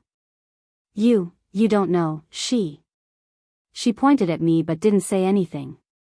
Dongyu looked at me and then at the diary that had fallen not far away. He suddenly understood something. He dropped his arm weakly and clenched it tightly again. Then, he said word by word, "Mom. Please, don't send my sister away. She is an inseparable part of my life. Don't you think it's too cruel to say that?" Chapter 3165. I really shouldn't have wanted her back then. I shouldn't have given birth to her. We can't afford to have such an insensible daughter. "Mom, please, don't send me away," I begged Dongyu in a hoarse voice. "Brother, I don't want to study abroad." I begged Mom, but she won't listen to me. "Brother, does Dad not want me anymore? Does Mom not want me anymore? It's useless to say anything. I've already made an agreement with your aunt. When she returns to the country, I'll send you away." As she spoke, she stood up and walked towards the room. Dongyu suddenly knelt heavily on the ground. Finally, he broke down and cried bitterly. "Mom. I want her. Even if you don't want her. I want her. If the whole world doesn't want her, I want her. If you send my sister away, I swear, I'll be irreconcilable with you. Bastard. You shut up." His father slapped him in the face, pointed at him and scolded, take back your words. I want her. Dongyu was unbelievably stubborn. You can't send her away. Slap. Another slap. I cried and hugged Dad's trouser leg. Dad, stop hitting me. Stop hitting brother. Dad didn't even look at me. He glared at Dongyu with bloodshot eyes. The father and son confronted each other for a long time. Dongyu looked up and said, I want her. Slap. I want her. Slap. I didn't know how many times Dad slapped him that day. Perhaps it was to establish his authority as the head of the family, or perhaps it was because he felt that Dongyu was too stubborn and wanted to tame him. But Dongyu was more stubborn than I had imagined. Even though his face was flushed with blood, he still repeated, I want her. I want her. I want her. That night, Dongyu was locked on the balcony while I was locked in the room. I leaned against the window and watched Dongyu's upright figure kneeling on the balcony. His back was facing me as he faced the balcony. The cold wind outside the window was getting stronger, but I couldn't go out. I couldn't go to his side and kneel with him in the cold wind. During those few days, I was locked in my room. My mother prepared 3 meals a day and brought them to me. Other than that, the door was locked from the inside. I had no access to the outside world at all. I was quarantined like a severely mentally ill person. Until one night, the door was suddenly unlocked from the inside. Startled, I sat up in bed defensively. I thought it was my mother who had opened the door and was about to send me away overnight. However, it was Dongyu who walked in. He had a small bag slung over his shoulder. When he saw me, he put his finger to his lips and shushed me. They're all asleep. He walked in and closed the door slightly. Then, he walked to my bedside and whispered, I stole the key and some money. I'll take you away, okay? You're taking me away? I was stunned and stared at him for a long time. I couldn't believe that such words had come out of Dongyu's mouth, who had always followed the rules. Where are we going? Anywhere is fine. Dongyu held my hand tightly and smiled encouragingly. Sichuan, leave this place with me. They don't want you, but I want you. I don't want to study anymore. I'll go out to work and support you, okay? I was stunned, and tears welled up in my eyes. What nonsense are you talking about? Chapter 3166. Dongyu said seriously, I'm very smart and I learn everything quickly. It doesn't mean that I'll be useless if I don't study. I'll take you to another city and we'll rent a house. Then, I'll work hard and take good care of you, okay? Don't joke around. I turned around. If I really go with you, Dad and Mom will hate me to the core. Dongyu suddenly hugged me and said sadly, then what do you want me to do? He held my face and stared at it seriously. With a bitter smile, he said, don't tell me you're really going to let Mom send you overseas to study? Sichuan, I'll go crazy if that happens. I can't lose you. I was encouraged by him at once, and he and I simply packed up and left the house. It was very windy at night. He draped his coat over me and hugged me tightly. We'll be in the car soon, he said. In the wee hours of the morning, it was difficult to get a taxi. When they finally got one, Dongyu said to the driver, go to the bus station. I suddenly thought of something and said dejectedly, if you take me away, what about Linli? Dongyu was stunned for a moment. I didn't know what he was thinking, but his lips started to tremble violently. If you can't bear to part with her, you don't have to leave, I smiled reluctantly. It's okay. Going overseas isn't a life and death parting. I can still come back after I graduate, I'm sorry. Dongyu clenched his fists tightly, but he couldn't say another word for a long time. Later on, through Su Qi, I guessed that Linli and he weren't really in a relationship. Linli did admire him, but the reason he agreed to date her was just to put on an act for me to see, so that I would give up on him completely. At that time, Dongyu probably felt that dating Linli was the worst decision of his life. If Linli hadn't provoked me to a certain extent, perhaps I wouldn't have taken such an extreme path. He must have regretted it. He must have felt that he was the real culprit for all the injuries I'd suffered. When he arrived at the bus station, he walked to the ticket counter. Suddenly, he thought of something and rummaged through his bag. His expression froze. I was shocked and asked cautiously, "What's wrong?" "Brother." "ID." Dongyu narrowed his eyes and tried to recall. "I think I left it at the entrance." I was stunned. "Is it a big deal if I don't bring my ID?" Dongyu gave me a conflicted look and then glanced at the ticket information. He suddenly turned to me and said, "Wait for me at the station for 30 minutes. I'll go back and get my ID." I was a little sensitive. "You're not regretting it, are you? Will you come back?" "No, I promise you, I will definitely come back." Since he didn't have a cell phone, he arranged for me to sit in one of the seats. "Sit here and don't move around. I'm afraid that I won't be able to find you." "Yes." He left in a hurry. I suddenly stood up and stared at his back as he left. Subconsciously, I kept reminding myself that this seemed to be the last view he would leave for me. Reality had proven that sometimes, a person's sixth sense was extremely accurate.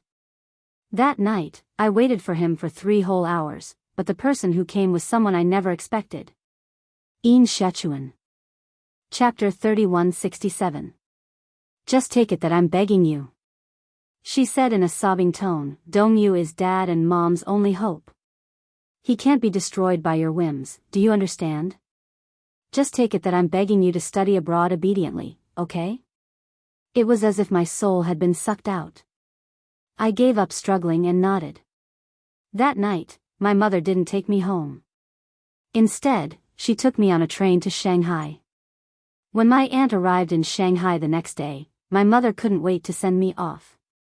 She didn't even give me a chance to say goodbye to Dongyu. I still remember that when the train started to move slowly, I seemed to hear someone calling out to me. A child in the next seat pointed out the window and said in surprise, "Daddy, someone's chasing the train." I couldn't help but follow the child's gaze and look out of the car. What I saw was a desolate scene. More or less, my heart had already withered at that moment. My days studying abroad were peaceful, so peaceful that it was as if I was dead. It sounded a little dispirited to put it that way. But in fact, no matter what I did, I was no longer surprised. Even for the exams that students feared the most, I could always calmly face the blonde examiners and answer their questions smoothly. It wasn't that I didn't miss him. More than once, I missed those days when I was young and innocent. In the beautiful countryside of my hometown, Dongyu and I played carefree, rolling in the grass and scratching each other. In the afternoons, we carried bottles to the river to fish for tadpoles. We climbed trees to catch cicadas. We even secretly set a wildfire behind the adults' backs and accidentally burned down the neighbor's straw shed. The two of us fled in panic and didn't dare to go home for a long time. Go home. I really wanted to go home. I'd always thought that if only I hadn't been born in this world in Sichuan's name. But that was home, and yet it wasn't home. Every time the memories flooded my mind, my heart ached. I didn't want to think about it, but what else did I have left besides these memories? More than parting, missing someone was like a flood or a ferocious beast, swallowing me up and accompanying me. Until I returned home, I didn't feel much joy. To me, homeland is just a synonym. As I sat in the taxi and drove through those unfamiliar streets, I suddenly realized that I had missed more than 8 years in the past 8 years. After getting out of the taxi, I followed my mother into a brand new, high-end apartment building. I thought that since the old building had been demolished, they must have given a lot of subsidies. In the elevator, my mom smiled and explained, "We live on the 14th floor now." When the demolition happened, it was our turn to draw numbers. The community director said that if we paid 10,000 yuan, we could choose our own floor. We specially chose this floor. It has good lighting and a view room. All 3 rooms face south. We specially reserved a big room with a balcony for you. I didn't say anything and just looked around in silence. Her mother continued, "The property in this neighborhood is very good. It's usually very quiet." When she reached the door, She had just taken out her keys when she suddenly remembered something. She turned around and asked me tentatively, "Xiachuan, it's been more than a year since you graduated from school, right?" I nodded silently. Chapter 3168. Looking at the anticipation in her eyes, I smiled faintly. I've never thought of coming back. It's good to be in America. It's quiet and there's no disturbance. Besides, I'm looking for a job in America. After I find a job, I'll settle down in America. Look, you said it yourself. Don't you feel lonely? I'm used to being lonely. I'm not used to it suddenly being lively. Mom suddenly had nothing to say. With her back to me, she suddenly sighed. Come back. Xiachuan. I suddenly smiled. Mom, you've forgotten that America is my home. I saw her expression change, but it quickly surfaced with a smile again. She said reproachfully, "Look at you, child, what nonsense are you saying? Aya, let's not talk about this anymore. Come in first." I saw her secretly wipe away the tears at the corners of her eyes before opening the door. I stood at the door and looked at the entrance for a long time before slowly entering. Mom shouted as soon as she entered, "Hubby, our daughter is back." After a while, a figure came out of the kitchen. It was Dad. However, he looked a little old. When I saw him, the only thing I felt was that time had aged people. However, I didn't feel much else. I smiled faintly. Dad. Xiachuan. You're back. Dad chuckled. When he smiled, the wrinkles at the corners of his eyes deepened. White streaks silently crept onto his originally black hair. I only nodded and went straight into the house without exchanging pleasantries with him. He probably felt that I was as cold as an outsider and more like a guest in this house. Mom invited me to sit down on the sofa and suddenly asked, "Do you want to take a look at your room?" My room? I thought it was fun. I hadn't even lived in this house for a day. How could there be a room for me? When you moved in, Dongyu left it for you. He said that if he didn't decorate your room, this house wouldn't feel like home anymore.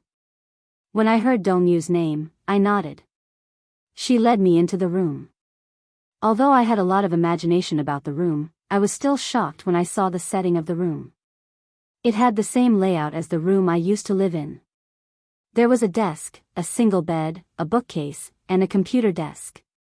My school bag and workbooks were neatly arranged on the desk, as if they were made of bricks. Behind her, her mother smiled and said, "Dongyu will come to your room every day and sit for a while. Then, he'll talk to the photo on the table."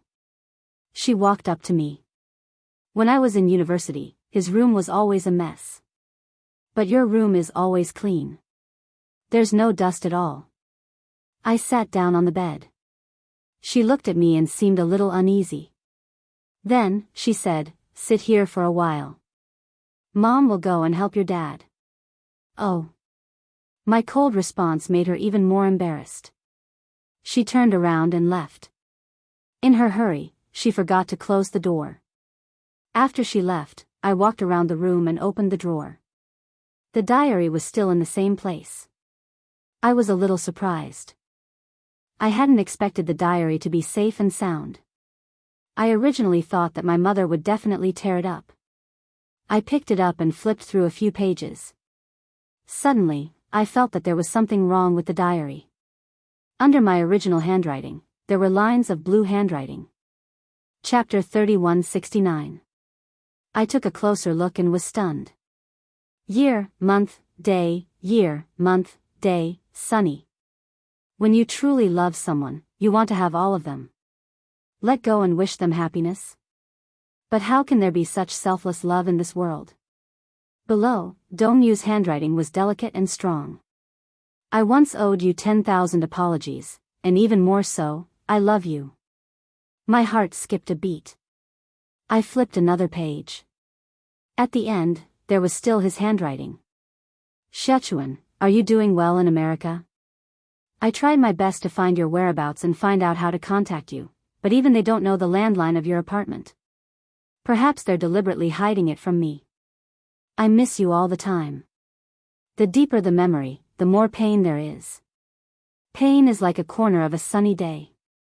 The more dazzling the sun is, the deeper the shadow. It's because the past was too beautiful that the pain is even more unforgettable. I flipped to the last page. Year, month, day, Dongyu, have you ever liked me, even a little? I love you, but I don't know how deep my feelings are.